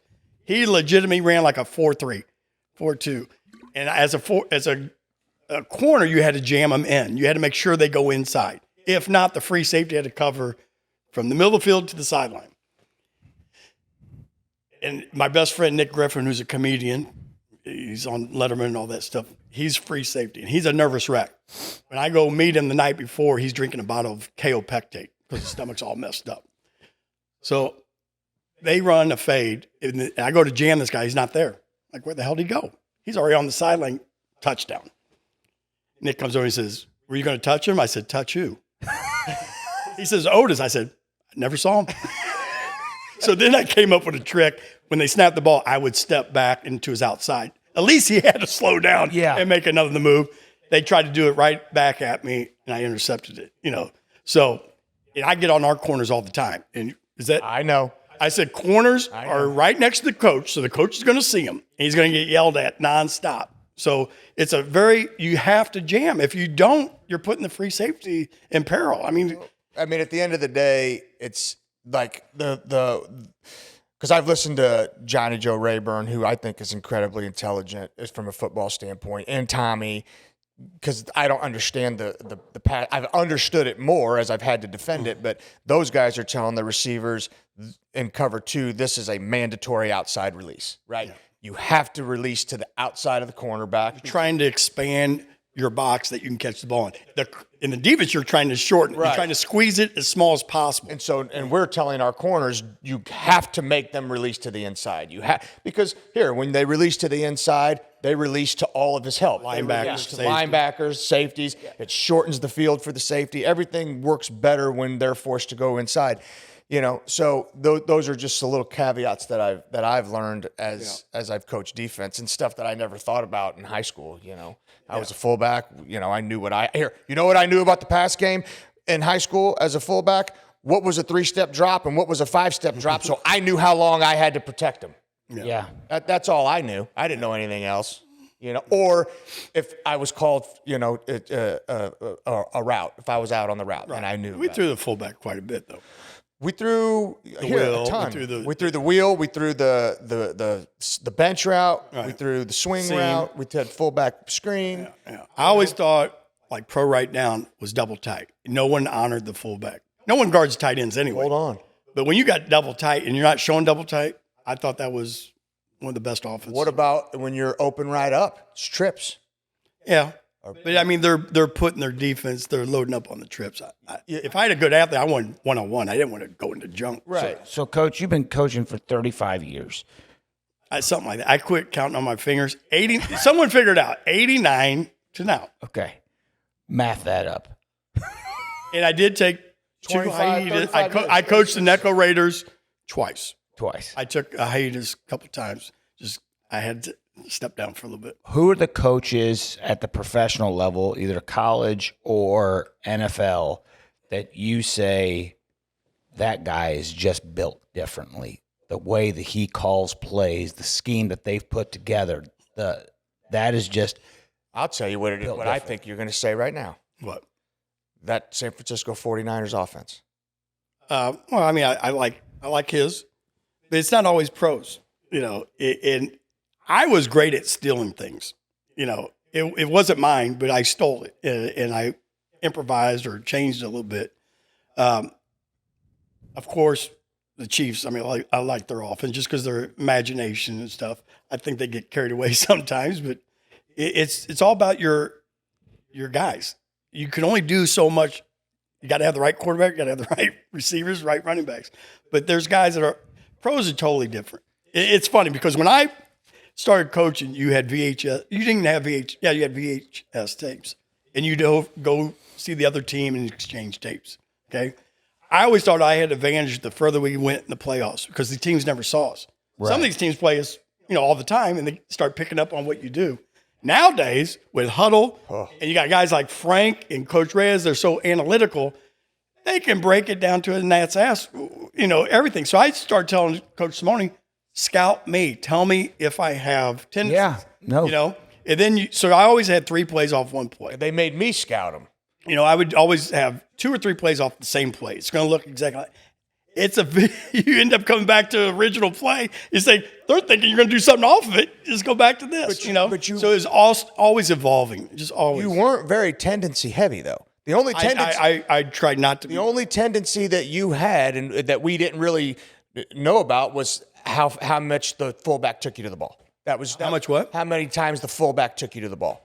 When we were in 21 or 20 personnel, when you're in I formation, that's heavy. Yeah, that was and sometimes I would send a lineman the wrong way just for the hell of it. Yeah. If I thought that Pembroke Hill would read our guards really good. Yeah. And so I would just send them 1 or 2 times the wrong way. Sometimes I didn't call it. Our guards would just go the wrong way, Andrew. And then the linebacker's like, wait a minute. I can't just always read the guard, I still to this day am going to die on that hill, and I hope Vince Ross is hearing this, that I pulled the right direction. Oh, and you both hit each other? Yes. That might want to be one of the hardest hits in 35 years. Yes. You guys both hit Except for when I got dry humped up and down the field. I was going to say, that or pregame warm-ups, our wide receivers both running posts from opposite ends. I'm like, why are you continuing to do this? I'm like, they're going to run into each other. And they do, But, yeah, there's just so many memories of coaching, the practices, the Friday nights at Cascones, which I'm not going to go into because it's sacred. It is sacred. Yeah, but I'm going to tell you what, I remember that more than anything. It's just – and then the most enjoyable thing of coaching is when a 50-year-old man walks up to you and calls you coach. I mean, that is I can't stand when a professional player calls his coach by his first name. He earned to be a coach. Yeah, absolutely. He got there for a reason, okay? You need to respect him and call him coach, And there's guys that walk up to me 5 years younger than me, call me coach. My own doctor calls me coach. He says, you're a dumbass, coach. Why aren't you taking your medication? That's what he told me the other day. I was like, whatever. What did he tell you? Your cholesterol went up? And my cholesterol's off the chart. Your blood pressure's off the chart. I said, well, today it is. I said, I had 3 cups of coffee. I've been yelling at people all day long. I said, but I'm good. No, I'm back on the medicine. You have to take blood pressure medicine? Blood pressure. I have a machine down at work. And so I was yelling at a truck driver the other day because, I got stuff that has to be delivered and they give you every excuse. It was like 179 over 120 or something. I'm like, whoa, wait a minute, let's redo it. So I'm down. I have it on my phone. I check mine every day, once a day. Do you log it? I log it in my phone. I don't because, if I notice that it's getting high, I'll start to pay attention. But I vary it too. So I check it before I take my medicine. Sometimes I'll check it 2 or 3 hours after I take my medicine. And typically before my meds, I'm around 130-ish over 80. Yeah, that's where I'm at. But on medicine, and I think this could be some of the reason why I'm a little lethargic. I think it gets too low because I'm 110-ish over 60-ish never there. when I'm on my medicine. No. Yeah. So. Yeah. Or after we like to eat too. I like to eat everything. You're preaching to the choir. I'm on a statin too. I want you guys to know, you and Coach Smoy, I'm down 6-7 pounds. How do you like that? Here, Ben. And I'm wearing all black because I know you like that. Here, Ben. Listen, my wife told me, the blue Pius pullover. Yeah. I wore it. I know. She goes, if you're gonna sit like blue that, is not very. She goes, if you're gonna sit like that, don't wear that shirt. I'm like, believe me, my daughters. They take pictures of me on Sunday with my mom's with the remote control in my stomach. Yeah. Frankie George came up to me the other day. He goes, you think you're going to have that forever? Yeah. I said, shit, son, I hope not. I hope not. It's. I told my doctor, I'm trying to grow 3 inches. I'll be fine. Yeah, that's all. Yeah, I was up to 196. Played football at 145. So I was like, what happened to the 60s, 70s, and 80s? I went right by that. Here, the Dr. LaSalle, Dr. Jimmy LaSalle, who's an incredibly smart guy. He said, if you're probably in good shape if you're only 10 pounds heavier than you were in high school. In high school, I was 195, and you were 195 in high school? Uh-huh. My junior and senior year, I was. I wish I was 195. I was a big guy. And I got up as high as 216, and I've dropped a little bit, but I was on. So I got that RSV. respiratory syncytial virus. It fucked me up bad. I mean, it was worse than when I had COVID, and my O2 sats got like in the high 80s, and I was wheezing when I exhaled. It was bad for a week to 10 days. And the doctor said, you got to get on this prednisone. He goes, if you don't take it, it's not going to go away. And I hate being on steroids because they make me antsy and then they make me eat. Right. Benny, in 10 days, I went from 200 pounds to 216 pounds. My wife made a comment to me one night. She goes, Frank, you are just pounding food.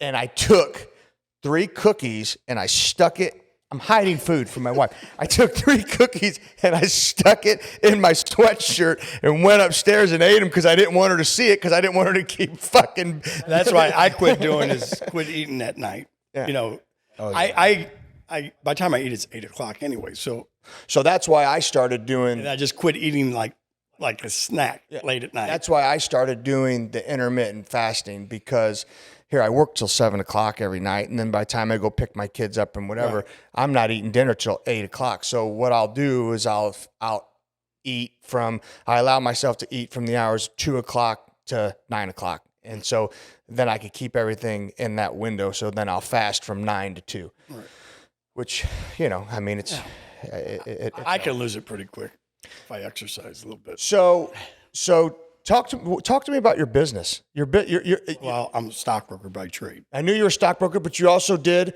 because I have a life insurance policy with you, and you did some insurance brokering. I still, the only health insurance I've gotten away from because it's not health insurance anymore. It's like a mortgage. I mean, it's like, are you fucking kidding my me? insurance is $1,700 a month, $5,000 deductible. I told the guy at Blue Cross, I said, now when do you pay? Because I'm paying everything. Yeah. I said, this is crazy. Wait a second. My house payment, my wife, I wanted to kill her. We get the house payment. It went from $2,100 to $2,600. And so Michelle says, Frank, the house payment went to $2,600. Because insurance. My insurance premium was $1,000. Mine went up $1,000. My insurance premium was $4,047. I called my uncle. I said, Unc, come on. Yeah. We got to do something. This is absurd. I can't afford an extra $500 a month. Well, everything got appraised higher and everything. I just noticed it because I'm on auto pay, so I don't look. I saw it the other day. I said, "What the heck?" It went up. My payment went up $300 something a month. I'm like, "This is crazy." Well, I said, "If you think my house is worth this much, let's go." Right? Yeah. I said, "How much if it accidentally burned down? How much did I get?" And it's like triple the cost. I'm like, right. So I told teach the neighbors how to shoot fireworks. I told my Uncle Jim, I said, Uncle, let's just insure it for less than what it's worth. Well, apparently you can't do that anymore. They used to let you do that. Well, you got to rebuild it. But anyway, it's so I still do. I manage money for clients, stuff like that. I've been trading stocks since I was 7th grade, 8th grade. So I really enjoy that. And then I bought a couple of hydroponic stores. So actually, we had one hydroponic store from a friend of mine that got out Throw of me it. one of them waters. Let's see. Thank you. So what this damn cord. What do the hydroponic stores, tell me what you sell. Tell me about We sell everything and anything for someone to grow plants. And it doesn't have to be marijuana. No, I didn't even say that, Frank. I grow peppers. Okay. So I never grew anything. 2012, I bought it. And we have a garden our downtown location. We have a garden outside.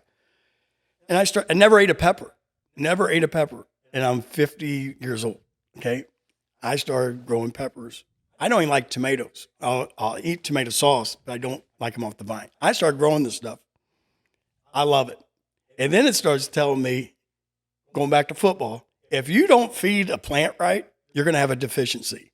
If you don't eat right, you're going to have a deficiency. So I tell the kids in high school, you want to put garbage in, garbage comes out. Right. It's obvious like that. So if you're off just a little bit, the plant won't grow right. Okay. So it's real. So tell me about your customer base. What's the type of person? We have anywhere from a 10-year-old to a 90-year-old come in there. And we have these kids that come in and are doing experiments for their class, or, they had a kid that won first place down at Union Station. Some of these kids are phenomenal. I mean, just the stuff they do. And then we have like a 90-year-old professor that comes in and still growing all of his plants and everything. And then, cannabis or marijuana people are a part of the business. But I'm going to tell you that we try to expand. We want anyone and everyone, anyone that's growing plants. Has the legalization of marijuana helped Killed your us. Killed us. Really? Tell me why. Killed us. Couple things. I thought it would make it busier. COVID was great. We need another COVID. Okay. We tripled during COVID. Yeah. Everybody was home. Growing their own shit. Everybody had government money. We were selling more lights than ever before. And we were the only store in town for like, I don't know, a long time. And then once legalization came, we had 6, 7 different people open up, competitors. That didn't really hurt us because we tripled during that time frame. It's when they went legal, put it this way, if you want a case of beer, where do you go? Go to liquor store. Okay. I want you making your own beer.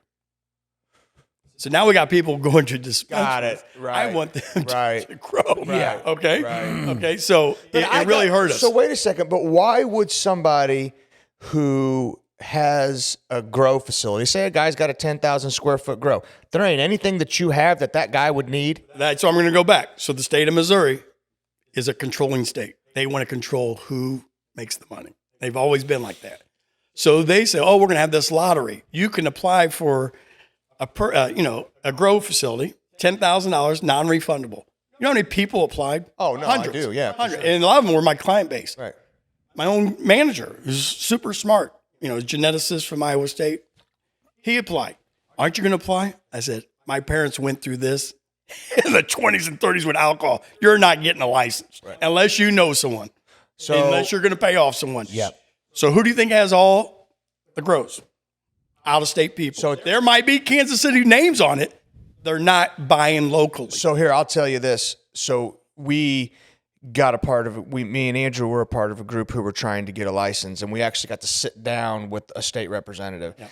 And he told us, he said, listen, if you're not getting into this with someone from another state who has already been successful, exactly, you ain't getting a license. And even so, I invested with Chuck and PJ in Elevate, but Elevate started initially when we got the license. It was guys from Pennsylvania. Exactly. Exactly. So that was the partner. Now they eventually bought him out, but we didn't get there's 2 or 3 commercial grows that buy from us. Little things. They're not buying $100,000 worth of lights from us or anything like that. But I knew someone, they actually worked for me, that became involved with one of the grows, and they throw me a bone here and there. These new micro grows, we're hoping those people but I got to survive on the mom and pops. I want to expand my. Have you ever thought about marketing or having someone market your product to these big companies that have these 10 and 20,000 square foot grows? I'm getting to the next part, why our industry's dropped. Okay. Greed set in. So say you own a lighting company. I've been buying from you for 15 years. I'm buying 2 lights, 3 lights, not a lot. Somebody calls you, hey, we need 100 lights, 200 lights. You lower your price for them. They don't buy from me. Now I have to lower my price to compete. It's a race to the bottom. Right. And I've told when I got in this industry, I deal with these companies. They're not business people. Do you understand legalization's coming? There's going to be big money coming. And they don't understand. It was always a hobby for them. I said, you got to keep the product. Like Apple. I ask all of them, I said, if you were going to buy a stock, what stock would you buy? In the last 30 years, they all say Apple. I said, why? What's the best company? Why do you think that? If you go into any store, every Apple product is the same price. They don't do any funny business. Right. They don't lower. No, you can't get a deal unless you're a student. Right. You're not getting a discount. They maintain the product. Yes, they do. So my best company is a Chinese company. Everybody's like, why you buy the Chinese? I said, because they sell the same price I do. If someone's in Kansas City and contacts them, they tell them to come to my store. It's the same price. So if you're an American-made company, treat me like they're treating me. Don't be my competitor. Yeah. So now my vendors are my competitor. So it's a race to the bottom. And Scott's Miracle Grow has taken over a majority of the products in our store, and they'll buy a product and just eliminate it. They just buy a company and eliminate it. They want them. They don't want them in the industry. Yeah. Well, hold on. That's brilliant. It is, but it's going to cause a monopoly, and then the monopoly controls the price. Right. I had a little girl walk in the other day. She wanted me to sign a petition for raise the minimum wage. I said, absolutely not. He said, now I'm going to educate you right now. It was a young black girl. Sure, her eyes got real big. She's like, oh, I'm not ready for this. I'm saying, no, I'm going to educate you. The only people that want minimum wage to go up is Walmart, Amazon, all the big companies. Right. They're going to put me out of business because I can't afford to do it. Yeah. Then what happens? When I'm gone, all the prices keep Go up. going up. McDonald's job is not to raise a family. It's an entry-level job. Right. That's all it is. You're high school or early college. That's what it's for. It's not. So, I mean, here, think about it. Like, when I owned Core Physical Therapy, if you wanted to get a receptionist to come work for you, you're going to pay them, what is it, like $17 an hour? I don't know. That's what I would pay my guys 17, which is kind of high. Yeah. That's it. And it's, and when I first started the company, I think I initially started paying my front desk girl $11 or $12 an hour.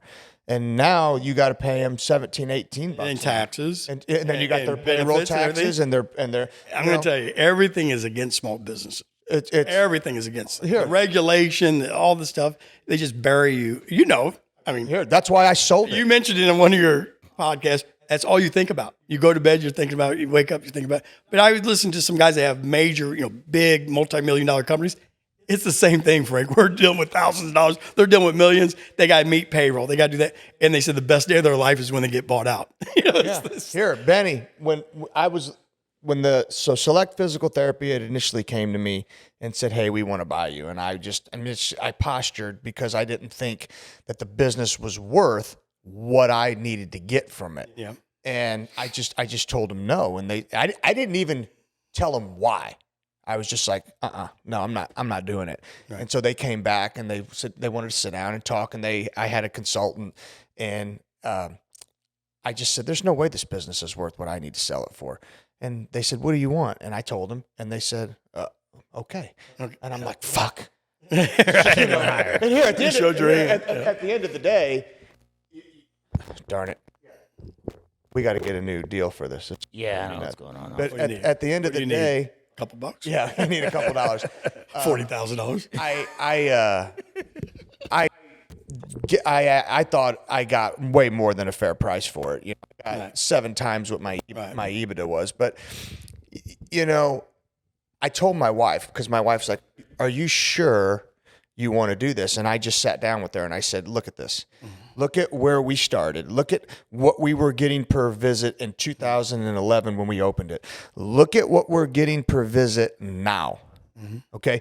Look at the cost of our insurance back then. Look at the cost of our insurance now.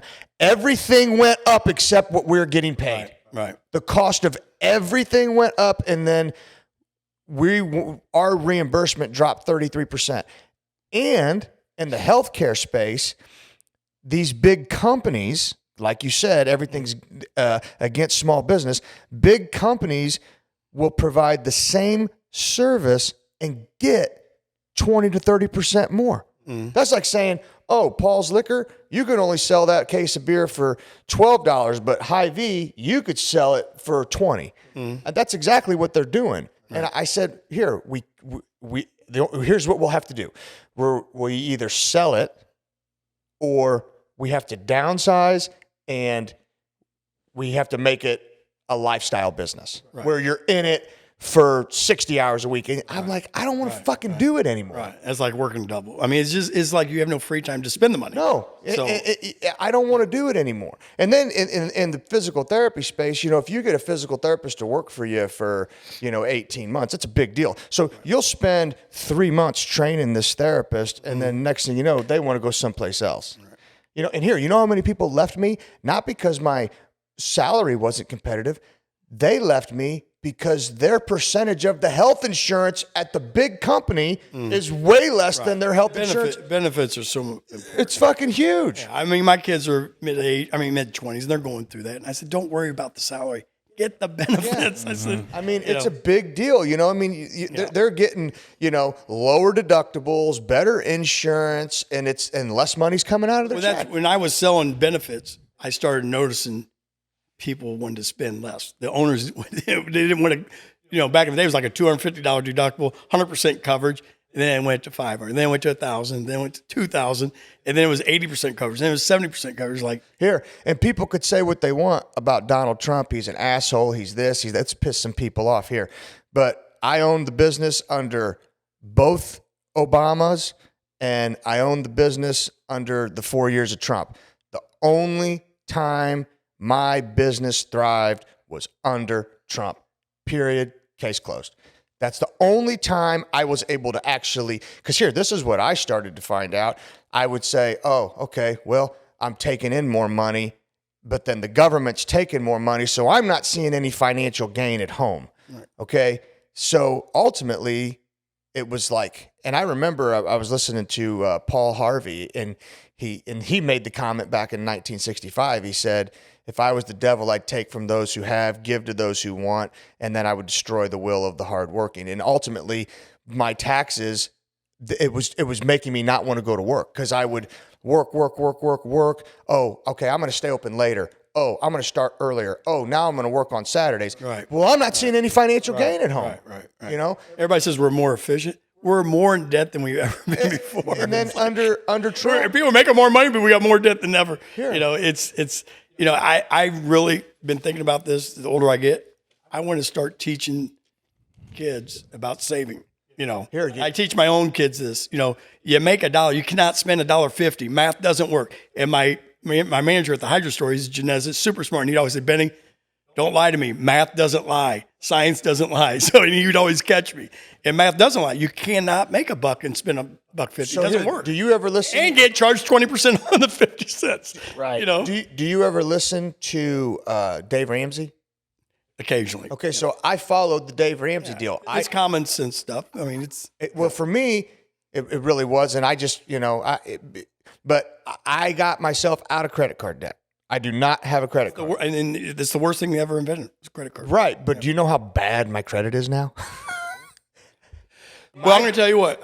2001, when the market crashed, I was trading, you know, for my customers. Everybody's buying these .coms and stuff. And I got caught. A couple, I'm not going to mention people's name. They made some bad trades with me, and it cost me. I was responsible for it. So I had to file bankruptcy. Within 2 years, my credit was like 730. All I did is went down to Holy Rosary Credit Union, got a car loan, paid it off in like a year. You know, it was a 5-year loan, just paid it off in a year, paid all my utility bills on time. Boom, I was right back. Now, I couldn't buy a house, you know, but my credit score was right back up. No, my credit score, I paid my Tahoe off, and then Michelle's car went to shit, so we bought her a car, and the interest rate on the car is through the roof because our credit's shit. Yeah. It's shit, and it's because You just got to show that you can pay. That's all they want. You got to pay your utilities, pay your. Yeah. If you have an revolving credit, you just got to pay it. You know. And I remember in college, my dad says, "Oh, you need to get a credit card." I said, "No, I don't want to start that." He says, "I said if you get anything, give me American Express. I have to pay it off." right. You know, pay it off at the end of the month. And I'll never forget. Next day I know it, I'm in Vegas. The only thing paying off was the ATM machine. I think I'm still paying for that bachelor party 30 I'm paying for Chuck years Martinez ago. It's like, still. this machine's great. It keeps paying. Yeah, I went out to Chuck Martinez's bachelor party the night before by myself. I'm definitely still paying on that. Yeah. One for sure. Now let me ask you, Benny. So you trade. You were a trader. And I don't trade. I manage. So you're not talking. You're a trader who goes shorts the market, or I do it personally for myself. I mean, I do a lot of stock options and stuff like that for myself. But you know, I'm educated. I know what I'm doing. Where most people that I manage, I'm just trying to beat the bank. right, The whole thing is the bank is taking your money and not giving you anything. right. So an example, my hydroponic store, my bank is charging me to make deposits. Now, is that absolutely crazy? It's crazy. I'm like, wait, I get charged on credit cards. I give you cash and you charge me a fee. So I told the guy the other day, how much interest do I make on my account? He goes, well, we don't pay you interest. I said, hold on. You don't pay me interest and you charge me fees. Why don't you just put a gun to my head? I mean, what the heck? I said, I'm not depositing my cash anymore. And he's like, well, what are you going to do? I said, it's not your problem. I mean, why would I pay you to take my money? Yeah. I said, I'm not Tony Montana bringing you $2 million, bring you a couple $100 a day. Yeah. It's just, you know, he said that's today's world. And that was 2 banks. I left 2 banks because of that. You know, That's now I I got to go never find another got bank. charged for deposits. I Wikipedia the word bank, and I wanted to show the guy. I said, I don't think you know what a bank does. You take my money, you loan it out, say you make 6%. You get to keep all of it. You don't give me anything, but you're going to charge me. Is that crazy? 6% ain't enough. And people continue to do it, and that's why they can get away with it. People want to pay $10 for coffee, they're going to do it. Right. I just paid 25 cents for coffee. My wife does it. Drives me crazy. Oh, my daughters do it all the time. I'm like, does it. can you imagine hey, if that's what you like, that's what you like. But since you're paying $10, now I have to pay $2 when I used to pay 25 cents. If it takes you more than 5 seconds to make your coffee order, you might be bougie. I can't walk in those places without my blood pressure going up because I know what's going to happen. Yeah, I'm going to say, I want a coffee. And they're going to say, what kind? I'm going to say, I want coffee. Yeah. And then the best was, I said, I need, cream. Well, we'll pour it in for you. I said, no, you won't. Well, due to COVID, I said, what's COVID have to do with you pouring cream for me? I said, I want to pour it. You don't know how much I want. Yeah. She pours it. She overpoured it. I said, I don't want it. Dump it. I want a drop or two. That's it. Just take away some bitterness. She thought I was crazy. I said, this is why I don't come here. Here, a grande sweet cream vanilla cold brew Frank, with stop. the foam. I took on 4 years top. of Latin. I still don't know what you're saying. Yeah, no, hold on. That's my wife's order. No. That's my wife's order. How long did it take me to say that? Like 8 seconds? It's fucking retarded. You know what, though? I've quit trying to solve the world's problems. I have a friend that's in New Jersey. He's I love that guy. What a great Dr. guy. Vince Racanelli. Yeah. And he says, Benny, why do you try to solve the world's problems? He says, just stop. Isn't he a psychiatrist? Yes, he's a psychiatrist and a huge Pius fan. Yeah, I know, because I saw all the videos. Huge Pius fan. I mean, the guy's absolutely nuts. Yeah. I don't know how much time we got, but he was a doctor. He was studying to be a doctor at the Osteopath on Independence Avenue, 1983. My great-grandfather lived right by Sons of Columbus. There's apartments there. His pipe under his sink burst. So my grandmother and her sister, my Aunt Mag, go over there. There's this kid helping him, Dr. Vince Racanelli from New Jersey. So my grandfather says, I appreciate all your help. They say, come over my daughter's house on Sunday, my grandmother. That's where we ate pasta every Sunday. He comes over, 4 brothers, 2 TVs and a radio watching football. That's how my dad watched football. Okay? And fit right in, like he's been our brother forever. Loved sports, played in the Italian basketball league with us that we had, and just couldn't get enough of us. He graduates. He says, my family's coming in town. My dad wants to take you guys all to dinner. My dad said, absolutely not. You're going to eat here. Tell your dad and your family to come over here. I'm going to cook. My dad would always cook, ribs, steaks, whatever. I remember going over to your basement, there being 2 TVs and your dad cooking. Yeah. So they came over. Now, his dad, who died last year, looks just like, what's his name, from the little short Italian actor. Joe Pesci? No. No, Danny DeVito. Danny DeVito. Yeah. Looks a little bit bigger, Danny DeVito. He comes around my grandmother's backyard. My dad sees him like they've known each other their entire lives, hugging each other, this and that. Became extremely close friends. I mean, just extremely close. He passed away. He's actually going to go to my daughter's wedding a year ago, last Sunday in Cancun. Told his wife, we're going. I got tickets. I already got my passport. We're going. He was the life of the party. Well, he passes away, and his son Vince comes down with his wife to the wedding. Just great people. They did. But during COVID, that was the beautiful thing about COVID.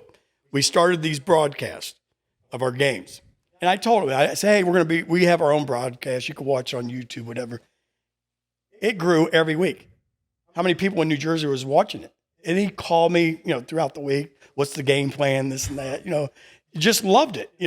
Next thing I know it, he's having pep rallies in New Jersey with his neighbors, bonfire and everything. This video's on. Yeah, you sent it. I said, Vince, are you crazy? I said, what does your neighbors think? He goes, oh, they love it. They're in there with us. They're doing warrior chants and everything. Unbelievable. He did a video because he coaches a basketball team. Yes. And then he did a video, and all the basketball team, they knew all the players' names. Quiet. Yeah, they knew all of our names. And everything. It was crazy. They knew who the coaches were, who the players were. It's funny. His dad came to 2 games.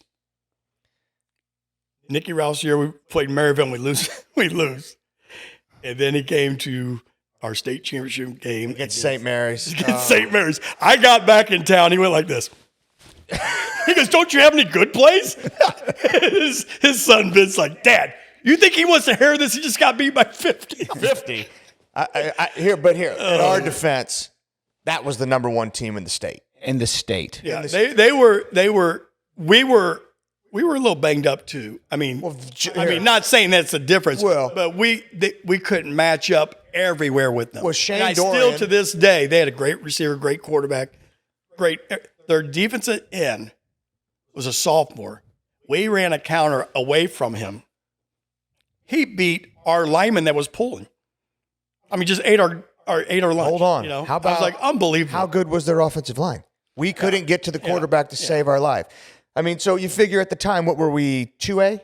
Yeah, 2A. So, and we're playing number 1 team in the state, all class. They already beat us, 6A?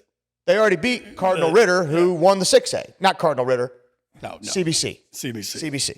I'll never forget that week. I'm watching film. I call Anthony. I said, "Ant, I think we can run the option against these guys. Look at this team. They're running the option all over." He goes, "You know who they're playing?" I said, "Who?" He goes, "A 7A school from Illinois." Yeah. He says they're one of the top teams in the state. Yeah. I said, "Oh, that makes a difference." That wide receiver was probably Different speed. Different speed. Exactly. He's like a joystick. He went to Jackson State, and then he was at the time he was committed to Miami. He went to Jackson State with Dion. Yeah. And I think his first play of his spring practice kick return, he returned it for a touchdown. Yeah, he was a stud. Guy was amazing. He was, and I remember watching film, and the more I watched film, the more deflated I would get. Yeah. You know, and it was just one of those games where you were like, man. I don't trust myself on film. Sometimes I think teams are bad and they're really good. Sometimes the only team. I'm one of the worst scouts there is. You know, I remember Coach Meyer sent me to see Shawnee Mission Northwest, and they had their middle linebacker. Can't remember his name. He was committed to KU. They had a D1 tailback, D1 corner, and they blow out Olathe South. I'm there watching it. I'm like, holy cow! And we play them on Wednesday or Thursday. Tyler Ney gets suspended the night before the game for drinking. I'm like, okay. We go. They take the opening kickoff touchdown. We get the ball drive all the way right down the field. We score. We kick off to them. They take it all the way 90 yards. We hold them. They kick a field goal. We get the ball drive right down the field and score. I get on the headset to Coach G. I said, "Coach G, if you kick to this MF again, I'm going to kill you." So we started quit. We beat them 32-10. And it's still one of my favorite games. We just demolished them. And they were making fun of us before the game, picked us for homecoming, this and that. I think the only team that fooled me was Lamar. Lamar fooled me on film. I thought we were going to beat Lamar by 3 touchdowns. The thing was Lamar was solid everywhere on defense, and we were still young. I mean, not young, but we didn't have. I think if we would have our zone offense, it would have helped a little bit more. We were running, ISOs and traps, and they were just so solid. But Ben, think about it.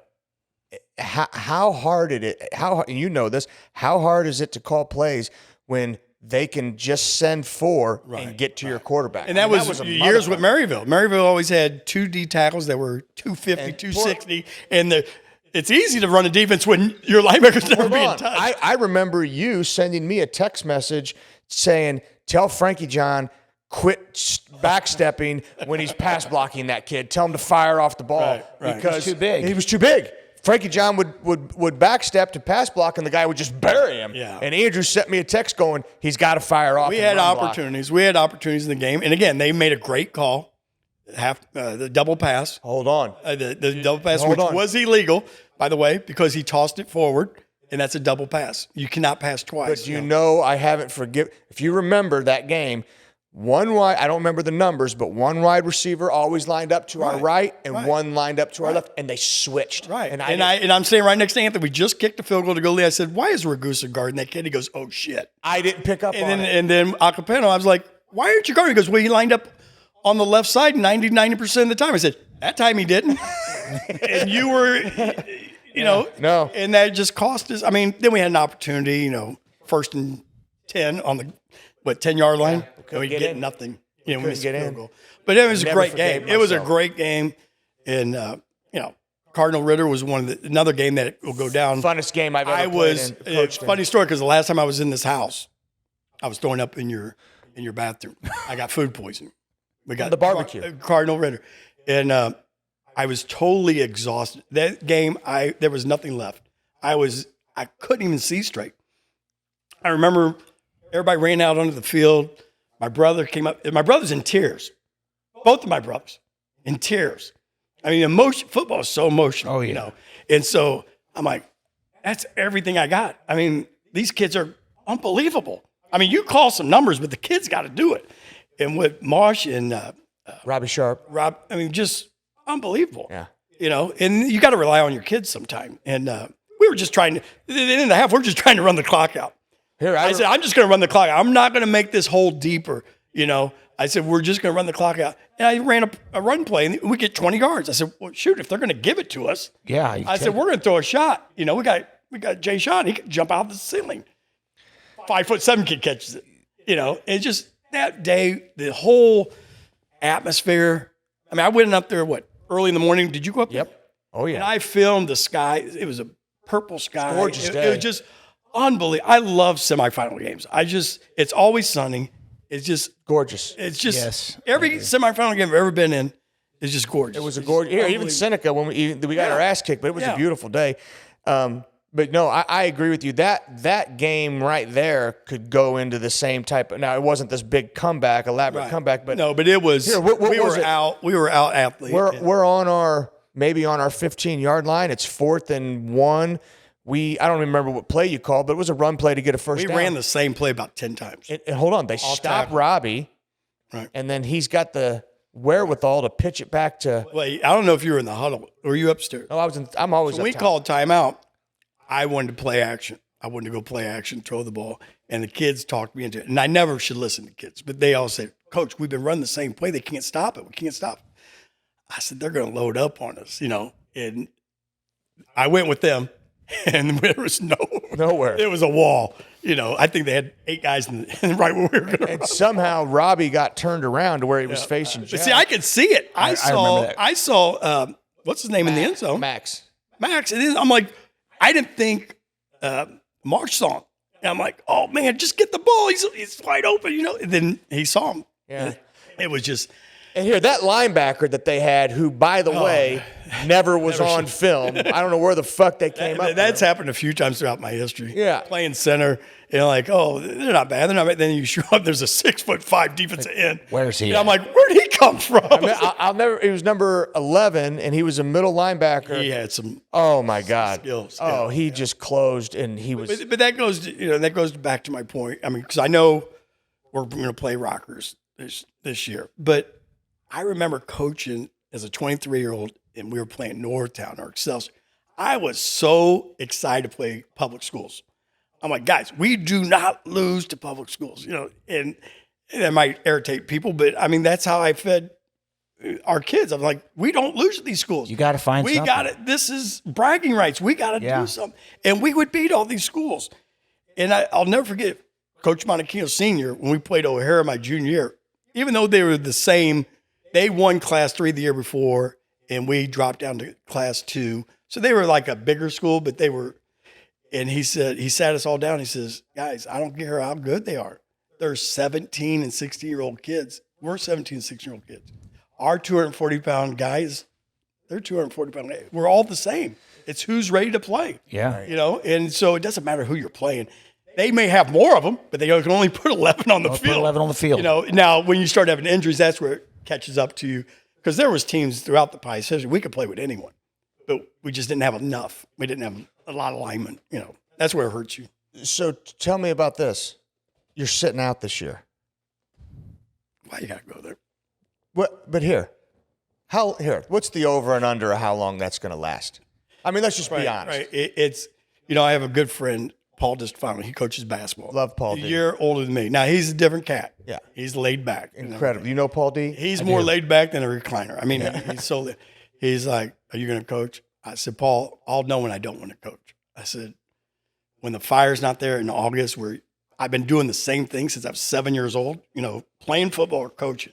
I said, it's going to be there. I know it's going to be there. He goes, you won't miss as much as you think. I'm like, there's always a hook. There's always a kid I want to coach. It's getting hard for me to coach, just physically, just standing there. I told Coach Smo, you give me a golf cart and I can sit, because I just, my body hurts. Sure. And I'm doing too many things. I'm getting pulled too many directions. Football has given me a lot, but it's taken a lot from me too. Here. And I tell everybody that wants to coach, you better be single. Not saying it cost me a marriage, but it was hard on my wife, Jennifer. Your I wife was either at home watching film or, at practice. In season, you can't get your mind off. And now it's even more. Back then it was maybe 3 months, 4 months out of the year. Now it's pretty much year round, isn't it, Frank? You got to tell me. Yeah. Started January. And you got to put in the time. You're not going to beat these good teams in August. You got to beat them in February, March. And we had a good program with the weights and everything. You got to have the basics. You can't do anything if you're not strong. Here, I'll tell you this. It's hurt me financially. Initially, when I first started coaching, it was difficult for me and Michelle. But then once Michelle started coaching volleyball, she gets it now. It's a hook. It gets into you. I cussed Dan Griggs out many a times just because, why'd you get me involved in this? Where I could have went with my, my career and everything. What did you do to me? But it could be the most rewarding thing. It's like when a kid walks up to you, like you guys say, Coach, how you doing, Coach? Well, that is beautiful. That is just unbelievable. But here's something else that you're not thinking about. How many kids did you change the trajectory of their life by a seed that you planted, but you didn't get to see it bear fruit? But it happened. And I've told coaches this: you don't know when you're going to impact a kid. Yeah, you don't know. Their minds are totally different. And I'll never forget this cleanup day. Remember, we used to do cleanup. Yeah. The new people, all they see is a nice facility. They don't see what goes on Back behind. when we were there, we were on ragweed. Yeah. You were lucky if there was a weed on the dirt, right? Just to cushion the blow. We were playing on Mars, right? Yeah. And that's where you practice. It was just unbelievable. But we had cleanup day, and Tom Haley, I think it was Tom Haley, yeah. We had, everybody had to bring rakes and stuff, and I said, Tom, take a ride with me to my house. We're going to get some rakes, and he just went with me. And right there, from then on, there was some kind of bond. It was just simple taking a ride with me. Yeah. And to this day, the kid is the nicest kid in the world to me and everything. And just, you don't understand that you're impacting them. Yeah. It's just unbelievable. I get calls from guys I coached 20 years ago, 30 years ago, especially when we were doing good, good luck this week, this and that. That's what Pius is. It's all about family. The one thing I can say is, one thing that made me think is sometimes I start thinking too much individual stuff. With social media, it's all about me, get me on there. We've done a good job keeping the team together, but going back to 1981, that was a team. There was no star. Rick Ringel was our matter of fact, we had a quote, not a quote, but we used to sing, he's our star. And we used to mess with him. You hazed him if he was in the paper. Right. It was all about groups. It was, the whole group has got a common goal, and that's how we're going to get there. You're not going to do it with individuals at all. Well, and we are in that.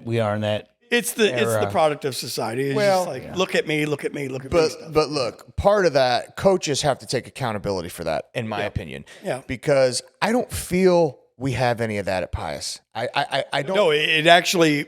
I said we were good at keeping it together, but sometimes there's cracks, the personal fouls that we had and stuff like that. Sure. That's all selfishness. It is. It's also emotionally charged. Well, it's emotional too, but it's selfishness too. Well, because here, I'm the type of kid who would have gotten a personal foul. Yeah.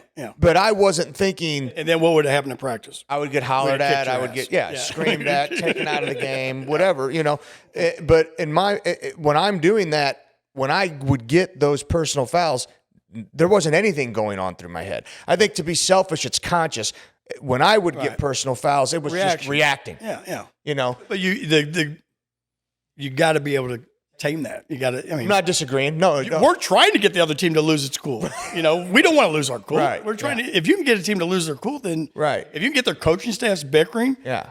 That's what we want. That's what we're trying to do. I don't disagree. And here, not for nothing, I only got one personal foul in high school. I've got one. I only got I got one. stitches right here catching the ball in the homecoming. The guy drilled me and they didn't call, early hit or whatever. Yeah. And I lost it, but. It was St. Joe LeBlond. But that guy, Oh, well, let's go back to St. Joe LeBlanc because you guys may have a different view of this. So that's the game went in overtime, right? no, No, we beat the shit out of him. All right, but That was my- someone got in a fight. Was it you? No. Or you? Here, you're One of you two. It was me. One of you two, and then Andrew came to help. No, I came to help him. All right, whatever. Yeah. But next thing, I'm getting two stories mixed up because I think you were hurt one time, and next thing I know is your mom's on the field, and I'm like, My mom? yeah, It's not uncommon, but I don't remember I look at Coach Myers and said, "Is she really on the field?" He goes, "I'm going out there." I think it was. He says, "Andrew, get your ass up or something." Your mom was on the field. I was like, Really? "Yeah, Really? yeah." So what I remember. I remember going home. I said, "Mom, did you ever go on the field?" She goes, "Absolutely not. Your dad would have killed me." Do you Sorry, remember you may that? see it different. I don't. I have a good memories, Drew. I'm not going to doubt his memory. I believe it. But can you imagine Dad allowing that to happen? Sometimes she went rogue, Frank. The one that I'm talking about was, so we had thrown a pass. It was about 20, 25 yards downfield. I'm kind of jogging after the ball. The play's over, and this kid comes up to me, drills me from behind, and I frickin' face plant. I'm like, all right, you fucking bastard. So about 4 or 5 plays later, we're passing the ball. I step to the right. I'm pass blocking, looking inside out, and he's doing the same shit to you. So don't you remember? I remember it. You made a beeline. I buried him. I fucking and then I got the personal foul, and Well, you seen him do it to me, and you buried him, and then picked me up and said, "Don't ever let anybody fucking do that to you." There's only 2 teams in Pius history that have never beaten Pius. That played us multiple times. A little trivia. Do you guys know? Hogan. No, Hogan beat us.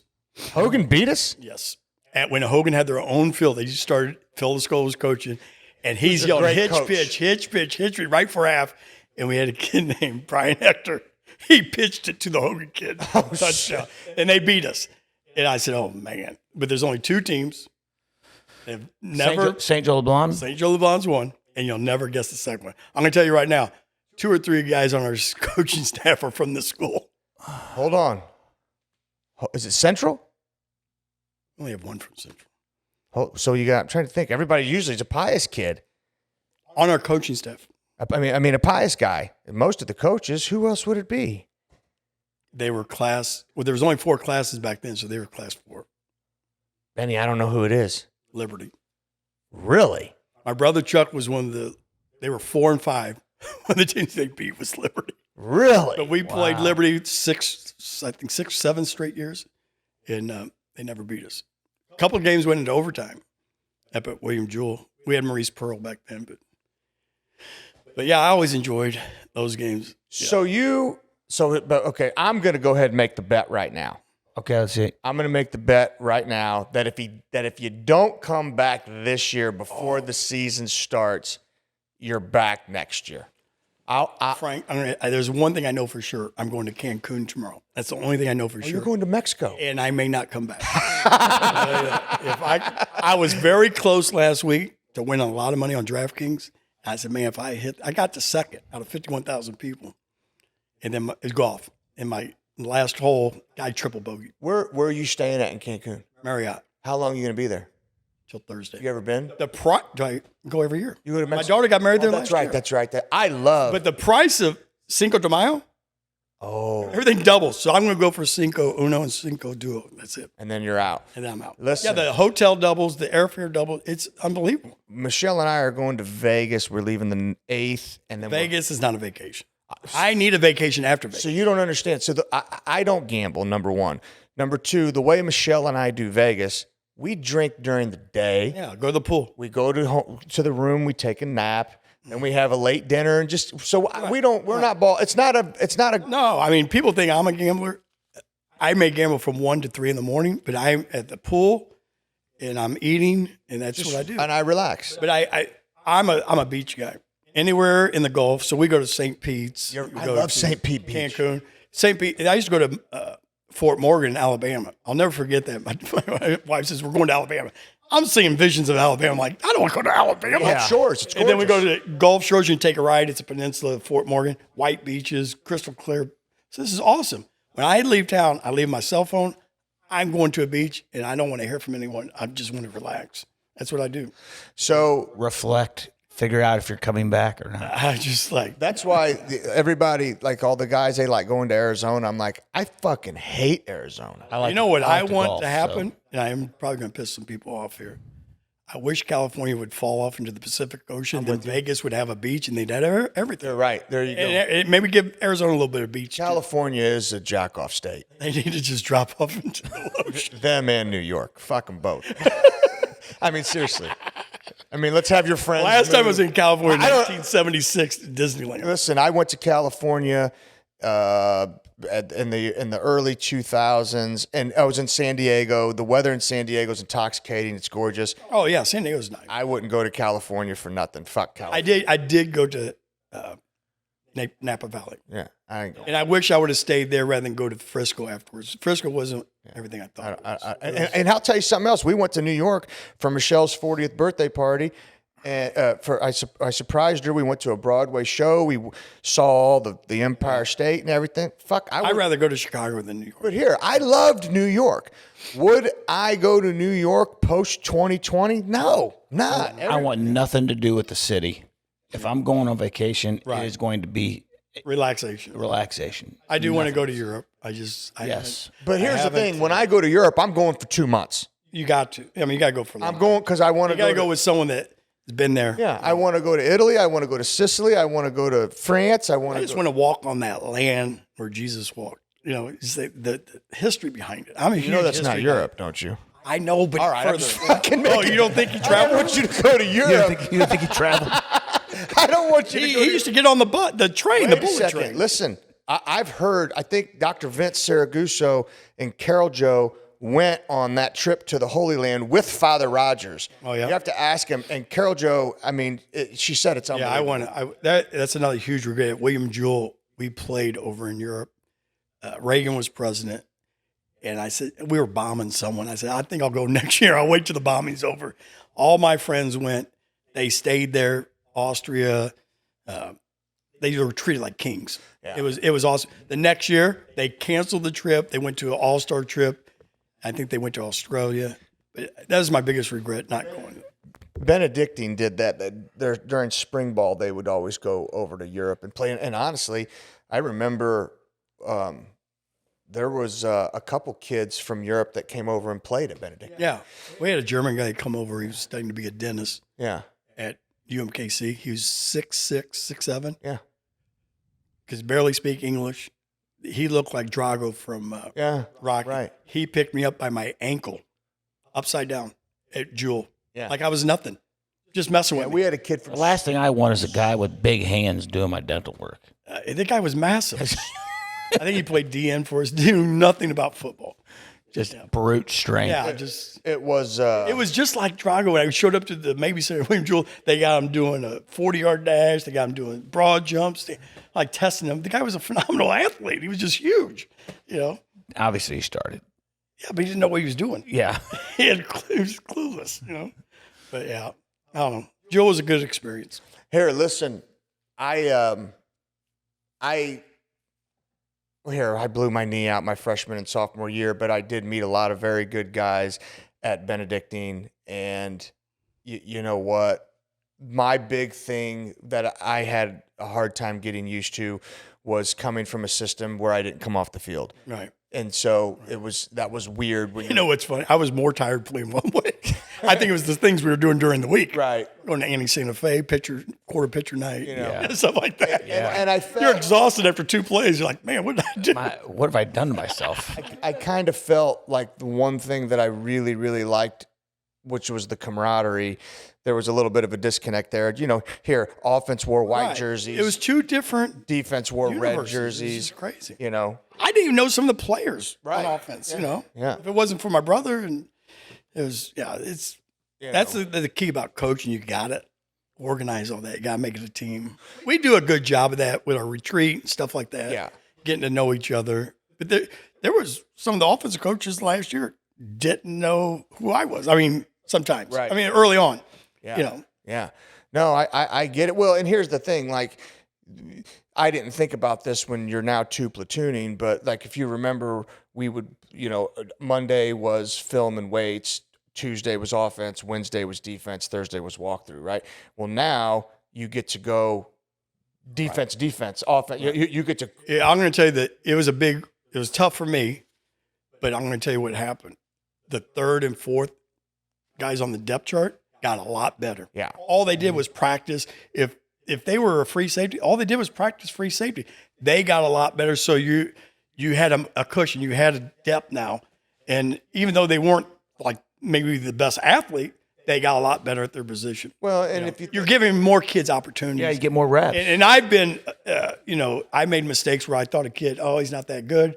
And then all of a sudden, he gets on the field with the lights on. He's a totally different kid. Yeah. Like, where'd this come from? Right. You know, and that was the blue gold game. Like, you practice for a month. You're like, where'd this guy come from? He's lighting people up. Yeah. Just a different kid with the lights on. Yeah. So, Well, and if you look at it, like if you and I play the same position and they think, and let's say we both play linebacker, and they think, well, Frank may be the better linebacker, but we need him on offense. Well, now you're getting all the reps at linebacker. you got a lot better. So now you're got going a to get lot you to a point where it's not any different me versus you out there, just because of all the reps.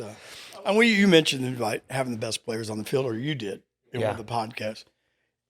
Even the big schools sometimes have 2 or 3 guys go both ways. Come crunch time, Yeah. it's when you got an exceptional athlete, you got gotta play him. When Staley You gotta won play him. the state championship the year the Rayburns were seniors, that Zach Elam went both ways. He was a tight end. He was an edge guy. He might have played the best. Jay Sean Ross did not play defense in his junior at Liberty or Liberty North. No. Really? Wait a second. Number 3 in the country? Yeah. I'm like, don't you think you should be on the field? Yeah. If you really look at it, and I bet Bear can confirm this, but the way my memory goes, they didn't start putting Jay Sean off the edge until Saban recruited him as an outside linebacker. Next year. Yeah. Well, yeah, he was playing in like a 3 technique. Yes. Yes. But I mean, he when he didn't play, blocked a punt, blocked a field goal. He's gonna make a play. He's 6'4", 225, and jumps 40 inches out. He's an animal. He's a nice kid, the nicest kid. I mean, he just good at. I mean, attitude and just. He's going to do I well. wish nothing but the best for him. I really do. I personally think that he'll end up being one of the best edge players in the NFL. I think he's going to go to the league. I think if there's a lot of distractions and if he can stay straight, Yes. and have the right people around him, Yes. sky's the limit. Sky's the limit. And we've had pros talk to him. You have the structure. Yeah. You have what it takes. Yeah. You got the motor. So it's up to you. Yeah. And that's the difference. I just got done watching Last Dance again. But Oh, that's great with Jordan. Jordan. It's great. If you watch any of Never those guys, watched it. I watched Oh, it's the best. I watched the documentary on Jack Nicklaus. That's before your guys' time. There's professionals and then there's the elite. The elite are just And they're built all different. professionals, but the guys that want to do things that the other guys don't want to do. Kobe Bryant working out 4 a.m. Yes. On the Last Dance, he's like, hey, how come Jordan and Pippen don't have to work out? They've been here since 4 a.m. They've already worked out. Yeah. But I mean, they do things that other people don't want to do. And that's why they're that much better, because they all got the talent. Oh, they all got the You're talent. talking about the top 1% of the 1%. Right. I mean, it's unbelievable. And every level you go up, it's different. High school, NAIA, Division II. I mean, the guys get bigger, faster, stronger. Yeah. I mean, a lot of these guys got there on natural ability. Well, and if you But look if you want to compete at that level, just like Steph Curry, the guy is the best 3-point shooter of all time. But how tall is he? I mean, he made himself. He's made himself You a great. got to have talent, and you got to be willing to be coached. Yeah, yeah. And that's I coached 2 All-Star games at in the Missouri King, and the practices were unbelievable. You told a kid, hey, this is what you need to do. He did it. He wanted to impress everyone, so he was going to do it. He didn't slack off like in stretching. They stretched. I mean, they I don't want to pull my hamstring. I mean, they knew why they were there. Right. And just the speed and the IQs were just off the chart. Well, it was just unbelievable. there's common denominators in the top 1%ers. And I'm not even talking about just athletes. The top 1%ers, they have common denominators. You know, they're those guys, they're bold, they're relentless. Right. You know, they do all the things that no one else wants to do. Right. They pay attention to detail. You know, detail is huge. It's huge. And my dad used to always say, if your mouth's open, your ears are shut. Yeah. And he'd always say, you're not paying attention. And I'm like, I think that was my strongest suit is I was observing, always observing. I didn't talk. I was really shy when I was little. Wouldn't talk to anyone, but I was just observing, you know, and that's what helped me as a coordinator is like, that fat kid can't move to his left. We're going to go at him, you know, and I was good at that. I'm not a great organizer when it comes to Excel spreadsheets, which Anthony's big on. I don't even know how to open a spreadsheet. Okay. But if I said one game, like semifinal games, team's never seen us, you know, I can find a kid or two and we are going to go after those two kids. If you're going to put a weakness on the field, we are going to abuse it. And it's usually the coach's son. I'll never forget this. We were playing team Sedalia. And me and Ringo were at midfield talking to their coaches. And this guy just kept on bashing the whole team and saying the only good players are my son and my defensive coordinator's son, outside linebacker and corner. I turned to Ringo. I said, guess who we're going at? Right. We ran 5 hitches in a row at the corner to start the game. They took him out of the game. Yeah. I said, I've watched film. These kids are not good. So we're going to attack them, you know. I mean, you're going to do that. We're going to attack you, you know. Yeah. So Well, here's the interesting thing. Like for me, when I'm looking at film, my brain is always going to go toward numbers, right? What are they doing? What's the percentage that they're going to run the ball out of this formation? And what's the percentage they're going to run the ball and figuring that type of stuff out. You used to give that to me all the time. I mean, I absorbed it, but it was more like Webb, Maryville. I knew his rhythm. Right. When he got to this part of the field, he was going to run this. If he got you to do this, he's going to come back with that. I felt like, I know this guy. This is what he's going to do. Well, and what else? What I miss is that he picks up is, hey, look at that left guard. Look at where how far his weight is on his hand. Mm-hmm. Now look at him over here. Now his weight's on his heels. I don't see that shit. I played free safety. I mean, free safety, that's all you looked at was the fat guy. The fatter, the better. I mean, if he couldn't move, he was going to tell you his first step. You know? The thing about pros is they know you're watching them. Right. So they do things. That's when the zone offense came into play instead of down blocking. And down block was the easiest thing in the world to read. Down block, you go to his butt, you know. Right. But now when they start moving one way and they're actually not going, they're letting you commit.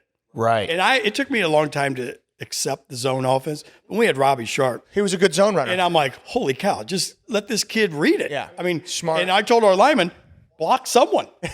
Just whatever way they're going, block them that way. They're going to make it easy for you. He'll find the lane, I promise you. Yes. Now, we would try to cut the defense off somewhere, but he was able to be patient.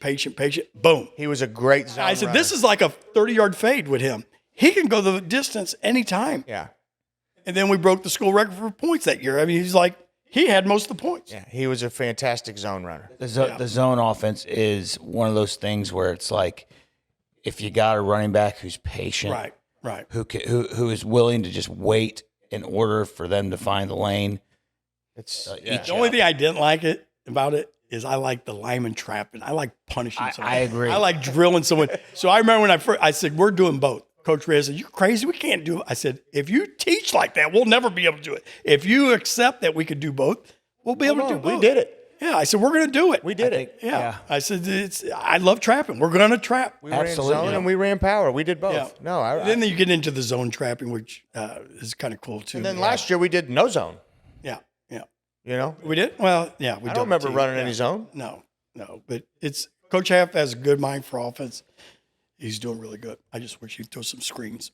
And get some screens. You know what's here? I remember when I was listening to the podcast of Lamar talking about us before the game, and they said they were talking about you, and they go, they have every screen known to man. He goes, if there's an eligible receiver, they got a screen for him. I agree. Favorite play we never got to run. My favorite play we never got. I practiced it on 2-point conversion. I don't know if you remember. We were going to use, I think it was Monachino. They ended up playing lacrosse. What was his name? Oh, Monachino. Was it Santo? Sano Monachino, yeah. So we were going to put a 90 number on him. He's going to line up as left tackle. We're going to have a tight end and a fullback. So like pro left up. We were going to trade the tight end and the fullback over. The ex-receiver was going to step off to make him eligible. Right. Alabama did this a long time ago. I'll never forget this. No one expects, especially in high school, they don't always say 90 numbers are eligible. And I would run in 2-point conversions, on Thursdays, and it was always open. We never ran it. That and my other favorite play was Jay Sean Ross doing a backflip in the middle of our cadence. I don't know if you remember, we were at practice. Who's our quarterback 2 years ago? It would have been Mosh. No, 2 years ago. Oh, McPhee. Braden McPhee. He could do a backflip too. So I didn't tell anyone. We're at practice. We're doing 2-point conversion. I said, you two line up, split out to the right. When he says set, I want you both do backflips. They do a backflip. We ran on ice. Anthony looked at me and goes, you going to run that? I said, I might. You got to have something there. If you don't have the tools in the toolbox, Right. Yeah. So luckily, we never had to run that. Is that play illegal? Is it Once they get reset, yeah. as long as you're going, well, you can have two guys. As long as they reset, you're probably good. a If one guy's going backwards, that's fine because as long as you're going backwards. Right. Yeah. You just probably want to have a conversation with the ref and let him know it's coming. There might be a backflip in this. Well, they changed the rules because of us when we did the Warrior Snap. I don't know if you remember Warrior Snap. You go down. We go from 2-point conversion the first 2 plays, third down. We said set, you go down. Northtown used to do that against us when I played JV at Pius. I never forgot that because we always jump. You're not allowed to do that. And now they if it's not part of your offense, you can't do it. Which I told the ref, first time they ever called on, I was in Sedalia. I said, now you know what we're doing? This is the third play of the game. You don't know what we're doing. I said, well, you're intentionally trying to draw them off. I said, yeah, going on 2 is intentionally trying to draw them off too. Right. So you got to be in a 3-point stance. You can't go down. you can if you do it all the time. regularly. Pembroke Hill still does it. Yeah, if you do it regularly. Yeah. Really? Yeah. So, when you're all geared up, like on 4th and 1 and someone does that, you're jumping. Yeah. I think we played Platte County one time and we beat them in the playoffs. Their nose guard jumped off 3 times. Yeah. Chip Sherman was so irate. Well, the ball's right in front of him. He had to be furious. Yeah. And the kids would go, do it again. I didn't realize you couldn't do that. Yeah. They changed that like several years ago. There's all kinds of stuff that, like that block that you had against Carrollton. Yeah, you might have got kicked out of the game for that. No blindside block. Yeah, you might. I understand. So now you got to teach the kid if you're there, just put your hands up and let them turn into you. If your hands are up, they're not going to call it. But if you go head hunting, if you go back and look at our 2002 highlight film, a punt return against O'Hara, Anthony Savella and Pat Alcazarin simultaneously leveling 2 guys from behind. They are horizontal right in front of Coach DiMaria. It is. We went berserk on the sideline. It was bam, bam, and there you see these guys up in the air just laying horizontal. Wait a second. They just drilled. You remember Tim Ludwig against Maryville when his name from the past mouthpiece and his earpiece flew out of his freaking helmet.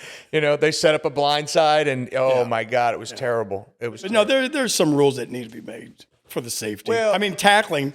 We've changed tackling quite a bit. The rugby style tackling. That hawk tackle. Here we mentioned before we sat down. How would we feel if we didn't play football our whole lives? I was taught to hit with my head. As a running back, defensive back, I always hit with my head. I remember in the backyard, and you guys aren't going to know this person. I think his name is Tony Musso, running back for Alabama in the early 70s. I said, I'm Tony Musso, and I lowered my head. And I drilled this kid in the backyard right in the chest. That's how we were taught. Yeah. Lower your head. I remember you in tackling drills telling me to lift my head up. And Oh, you would always lower your head. that's how I hit. What I say, look up your nose. Look Yeah. up their nose. And I'm like, If you look up their nose, the rest of your body gets aligned. But there's just a couple caveats that they've done to take the head and shoulders. You don't put your head in front of the ball carrier anymore. You put it on the backside. That's a smart move. Yeah. It's a smart move. I mean, you punch the ball. You don't use your helmet to try to take it out. And at the time when they're making these changes, like, this is crazy. yeah. You know, I mean, I remember saying, Anthony ain't teaching this. But after a while, kids start tackling like that. It's second nature to them. They're all doing it. No. And it's safe for them, you know. Yeah. Here, listen. I mean, God forbid, in the history of me coaching, I never had a major injury, you know, that I had to go on the field, was worried about a kid's life or something like Yeah. that. I mean, that crosses your mind, Oh, sure. you know. I mean, we've had some people go down and we just thought they were, you know, just wusses or anything. Yeah. But I mean, Here, my biggest fear as a physical therapist and a strength and conditioning coach is neck injury. You know, we've never had one. thank God. Well, and here, now that they're teaching tackling the way they're teaching tackling, Yeah. you know, and I can see things up top, you know, that so if I see that a kid's, you know, doing something detrimental to, you know, his safety, I can let him know, you know, because It's usually defense. It is a guys, defensive or guy. kickoff. Yeah, it's a I mean, defensive guy. guys are just trying to throw their bodies at people. Yeah, You know, yeah. you catch a thigh in the head or something like that. I mean, it's a freak deal. it's a freak deal. Yeah. So It's I, knock on wood. Yeah. Nothing's ever happened. yeah, You yeah. know. And that's the biggest. If a kid gets hurt, it's so emotional for me, especially if I know how hard he worked. I'll never forget John Danaher, 4'6", 40, 4'5", 40, phenomenal quarterback, defensive back. We don't. Nick Zigg's brother, Anthony Ziggs Sr. We're undefeated. No one's scoring on us. He got hurt. We couldn't stop anyone. We couldn't score. He became a lawyer down in New Orleans, and I'll never forget. I broke down at the banquet because when you think about how much work this kid put in, and he cannot play ever again. And he loves football, and you're like, "Jiminy Christmas!" It's brutal. Yeah. So Well, because you know people don't realize because that happened to me. It happened to me in college, but it also takes away your identity. It's so you know because it's a lot of times right. you'll That's all you identify yourself as a football. I mean, as a football coach, that is my identity. You know, it's not anything else but that. You know, so it's I don't know. You know, everybody says you're so emotional. I mean, you see me talk. I get extremely emotional, I've seen I go so deep into it. You know, Yeah. and football brings out so many emotions. It is the greatest game ever invented, bar 100%. none. Bar none, Without question. I mean, hockey's close. I never played hockey, but I watch these guys play. Sure is fun to watch. And playoff hockey is unbelievable. But football, you've got so many guys. The camaraderie is just unbelievable, you know? And as a coach, all I want to do is win a state championship for these guys. The coaching staff, they are alums. You know, the kids are second. I want these guys. Well- because it's so hard to do it. People don't understand. It is so hard to win a state championship. And then once you start on the downside, you're like, I'm the dumbest coach in the world. I can't do it. I mean, me and Coach Byers used to say that. We just won 3 state championships. We can't win a game. We mean not win a game. I remember we were 0-5. I said, we are not going to win a game. I don't see any light at the end of the tunnel. Then all of a sudden, boom, boom, boom, we started winning. one state. No, this is the year we started out 0-5. We made it to the playoffs. But we were playing big schools. Charlie's year, they won state. We've never won a state championship without losing the first game of the year. Charlie's year, we lost 3 in a row. Okay. Wow. Yeah. But we had a good team. And I'm like, what the heck was going on? We had a sit down, and then the kids had to sit down with themselves. Yeah. And they had a party. And some things happened at the party, but they brought camaraderie. And they said, we are never going to lose again. We have the talent. Our offensive line was huge, 6'7". Ross Kelling, Charlie. We had 2 guys, 6'6" and 6'4". Charlie, our smallest guy was our right guard. Burkle weighed 185 pounds. Technique was the best. Our fullback weighed 245. Our tailback weighed 230. Our quarterback weighed $130. We started running ISOs and like no one could stop us. Yeah. You know, it was crazy, but it just clicked. Yeah. But then again, like I said, when you start losing, you're like, God, this is a slippery slope.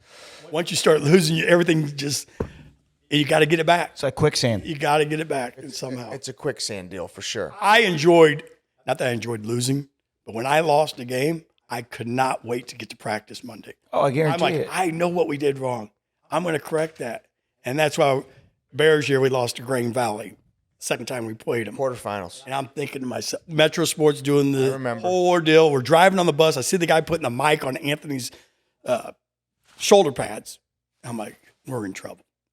And my dad even said it. He's like, you're going to have cameras and microphones on these kids? He goes, a grown man can't handle that. Let alone a 17-year-old kid.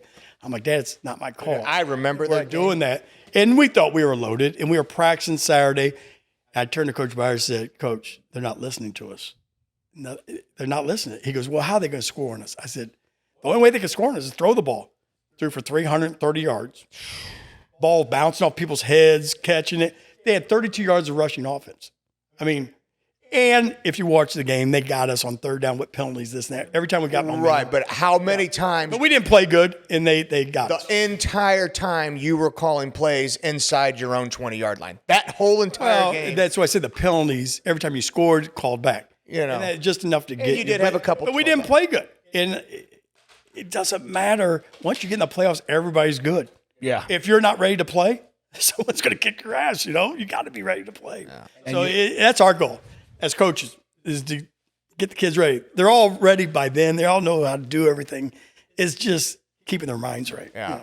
Yeah. I thought we were a little off against Seneca. 100%. Oh, listen, our defense, and I kept telling them over and over and over again, I heard at that time, I kept telling them over and over and over again, that number 22 and that number 7 are going to be dogs. And sure enough, they out-physicaled us. Is that the fullback? The fullback. Yeah, he was a monster. He kicked our butt. He was a monster. He was a monster. And we're young. And we had freshmen on the line. Yeah. And we were really young. Yeah, you had They exposed us. Kyler and Jamel. Yeah. You know, and Jamel's going to be one of the best players. Jamel's going to go Division I think. He knows how to play football. Yeah. Yeah. Jamel. Now, in the weight room and everything, he gets up there. He gets after it. Yeah. Here, you know what they all do? See, that's what I'm talking about, the hooks. I want to coach Jamel. I want to coach Lulu. You know? You'll be back. There's certain guys like that. I don't know. You'll be back. I got to spend some time with my kids are grown up, but Yeah. my son and I work together. Here, let me My just girlfriend, you know, she's. Have you prayed about the decision? Be honest. Have you prayed about it? Frank, I'm so tired when I go home, I go to sleep. Okay, so you have. So here, I just want to read something to you. Just let me read something to you. Hurry up, because I got to go to the bathroom. All right, here. I got too much coffee. Give me one. I'm going to read this to you, and it said. So speaking about praying on it, says when the wisdom of God has the final say so, the power of the cross. The cross can be appealed to for power. So when the wisdom of God has the final say so, the cross can be appealed to for power. So if you haven't prayed on it, you better make sure, because I got to tell you, Benny, and I'll end on this, and I'm sure you can attest to this. A big part of the reason why I am who I am, and I'm sure why you are who you are, is because seeds that you planted to me over 4 years. 100%. Well, thank you. You know, 100%. Well, that's the whole goal, is to change somebody's life. I mean, you know, when we have the retreats, I try to reach at least one or two kids about depression. You know, sure, it's a big deal. And what's the biggest thing in your mind when you're in high school? One or two things. It's either girls or sports. I mean, to us, right?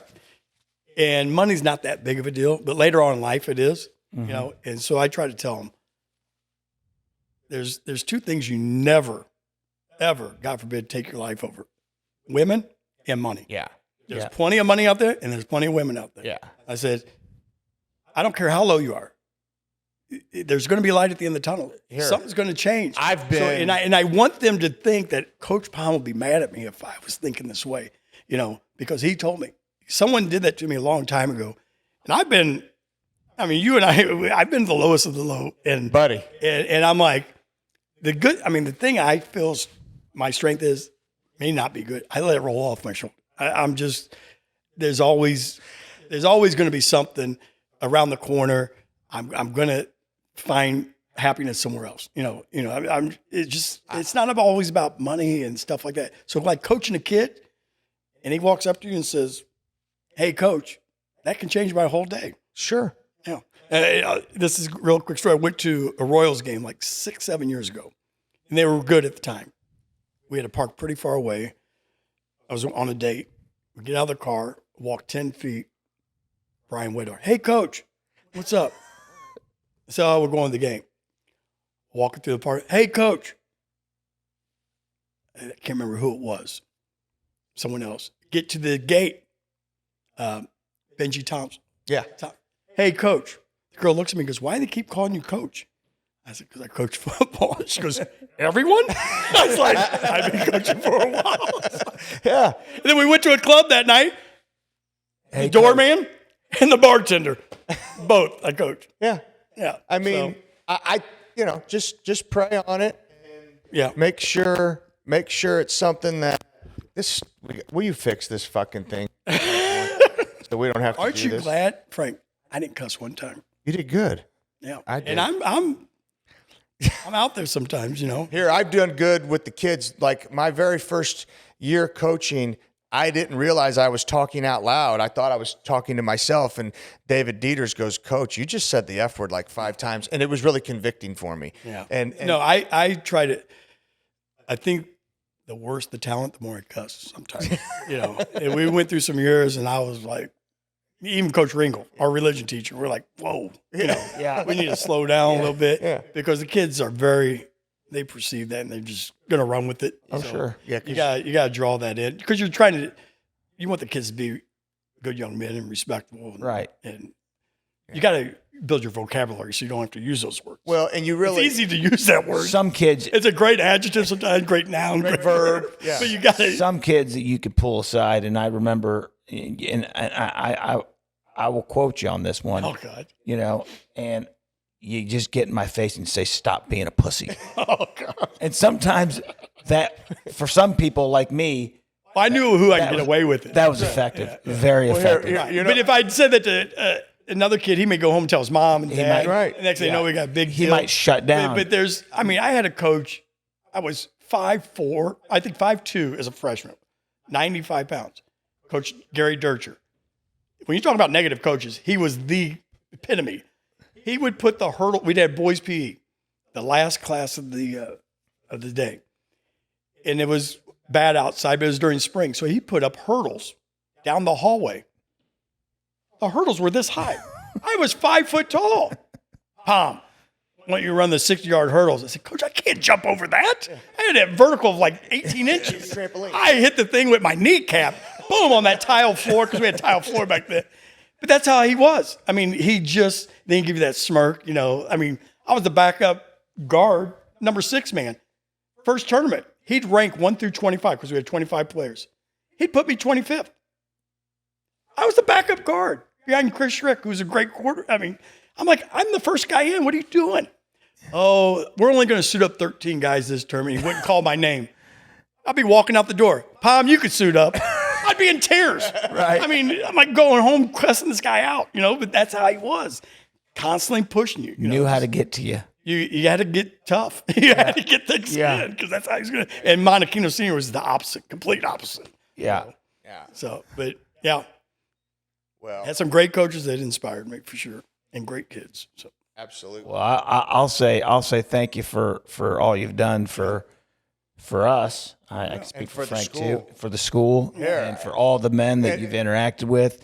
It's I know that you've been a blessing to. I'll tell you who I so think many. I'd like to have on. Your mom. I mean, really. Never missed a game. yeah, and it's funny because like the new parents, and this is why I go back to like selfishness. They're like, your mom's at every game. She doesn't have anyone playing. I said, let me tell you, my mom was coming to games in the 70s before we were around. I mean, before we were old enough. During when we were playing it and afterwards. It's not about us. It's about Pius. Yeah. It's all about Pius. And my dad used to call me every Friday, ask me about a couple stocks. That's not why he was calling. Then he'd say, how's the boys? Are they ready? And he'd always finish with, go get them. Go get them. Yeah. And I said, Dad, you're really superstitious. And he hated that. I'm not superstitious. He yelled at me. One day I wasn't in the office. I wasn't in the office all day. And I was at Cascone's, and the waitress came over and said, there's a phone call for you. It's 3:10. I get on the phone, it's my dad. I didn't get to talk to you today. This thing, he's like, Go get them. I said, Dad, you're not superstitious. So now my mom does it. My mom calls every Friday.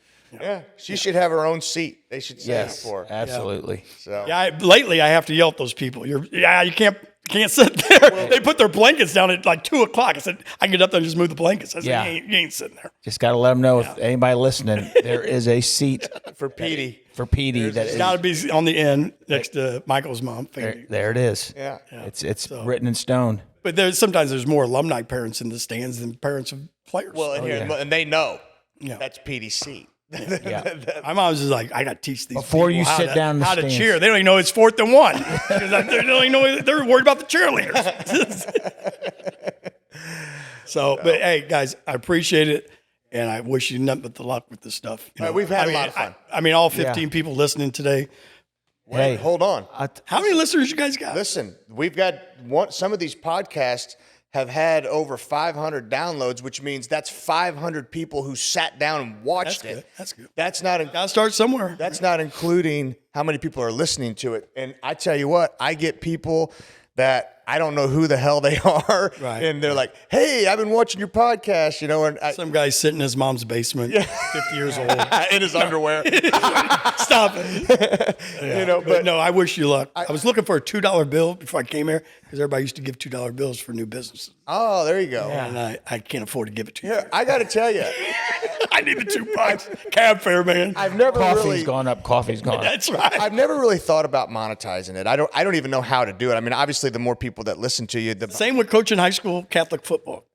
You ain't making money. Yeah. You just do it because you like I like it. It's fun. It's fun, and I get How fun would it be if no parents, just ex-football players, like in the auxiliary gym, just having a roast basically. That's what needs to happen. Yeah. That's what needs to happen. See, that's why I'm not coaching. I'm going to organize stuff like that. Oh yeah, I know. And I we'll know. have something together. Well, that's all I told you. You could be the MC, Frank. Just pray on it. Yeah. Just because I'll tell you what. Just pray on it. See what he says. He may say, "Hey, it's time." Yeah. You know? Well, you know what? But he might not. I think he's got a sign on his door that says, I'm out to lunch. I'll be back later. Catch me at a later time. Yeah, I hear you. Well, So, no, even if it ended today, I have no regrets because it was a great ride. unbelievable run, and it seems like it was just yesterday I just started. I mean, I swear it is like wearing those high shorts and the tube tops up to your knee. I mean, if you go back and look at some of the pictures of our coaching staff, fashion has changed. Now we're wearing all what do you call it? Whatever Coach Simone wears. All black. No, the tight stuff. Oh yeah, the Under Armour deals. Yeah, Right. yeah. I mean, like Yeah. I So have the tight stuff. I mean, I told him, I've never let's- seen a coach staff worry about what they wear so much. who doesn't give a shit? Yeah, me. This one me over because here. Michael always makes a comment. Yeah. like these shoes. Yeah. Adidas. I like them. Kill my feet. Kill my feet. They are actually hard as a rock, but they're clean because I never wear them. Here, only thing I ask, let's wear all black because it's slimming. Yeah. Look good, play good. Not all gold. Definitely not all gold. Coach G used to wear like 8 different colors. I'm like his shoestrings, his shoes. I said, "Can you add another color?" He had the K-State purple. He had everything. I was like, Coach. "Oh my god!" And that's another thing. I don't know if they're all listening, but the assistant coaches I've coached with, I mean, I can't sit there and mention every one of them because there's a lot of them, but they don't get their due. It's not about getting their due. It's just they put in so much work. The head coach gets a lot of recognition, but some of these assistant coaches, I mean, Frank and these guys Coach Reyes, I mean, they spend hours, you know. Coach Reyes for sure. Yeah. Guy works his ass off. I mean, Michael, I remember a couple of years ago, it was like Thursday, Tommy would text me, Michael. I said, guys, the hay's in the barn. I Right. said, I'm not changing anything between now and tomorrow, okay? Right. I said, but it's tell me about it on Saturday or Monday. You know? But I mean, at least they're thinking, they're watching film and stuff like that. And, you know, they may say, hey, this guy, we can go after him, he got hurt or whatever. You know, that stuff. Tommy had a great mind. Tommy always was in my ear. Yeah. And he kind of thought like I did. And he's like, I think we could do this. I was like, you know what? I think you're right. Yeah. You know, Yeah, we got some good ones. So, anyway, thanks, Coach. I All right, appreciate G. your time. I got to go to Joe Phil's graduation. What time does that start? I don't know, but I still got to pack. I still got to go get clothes. I got a 1 o'clock. I haven't changed my wardrobe in like 10 years. I got to go to the store. I got to buy stuff. I got a 1 o'clock appointment, and then I got to go figure out what time his deal is because I got to go to that too. Can I go to the bathroom now? Yeah. Thank you.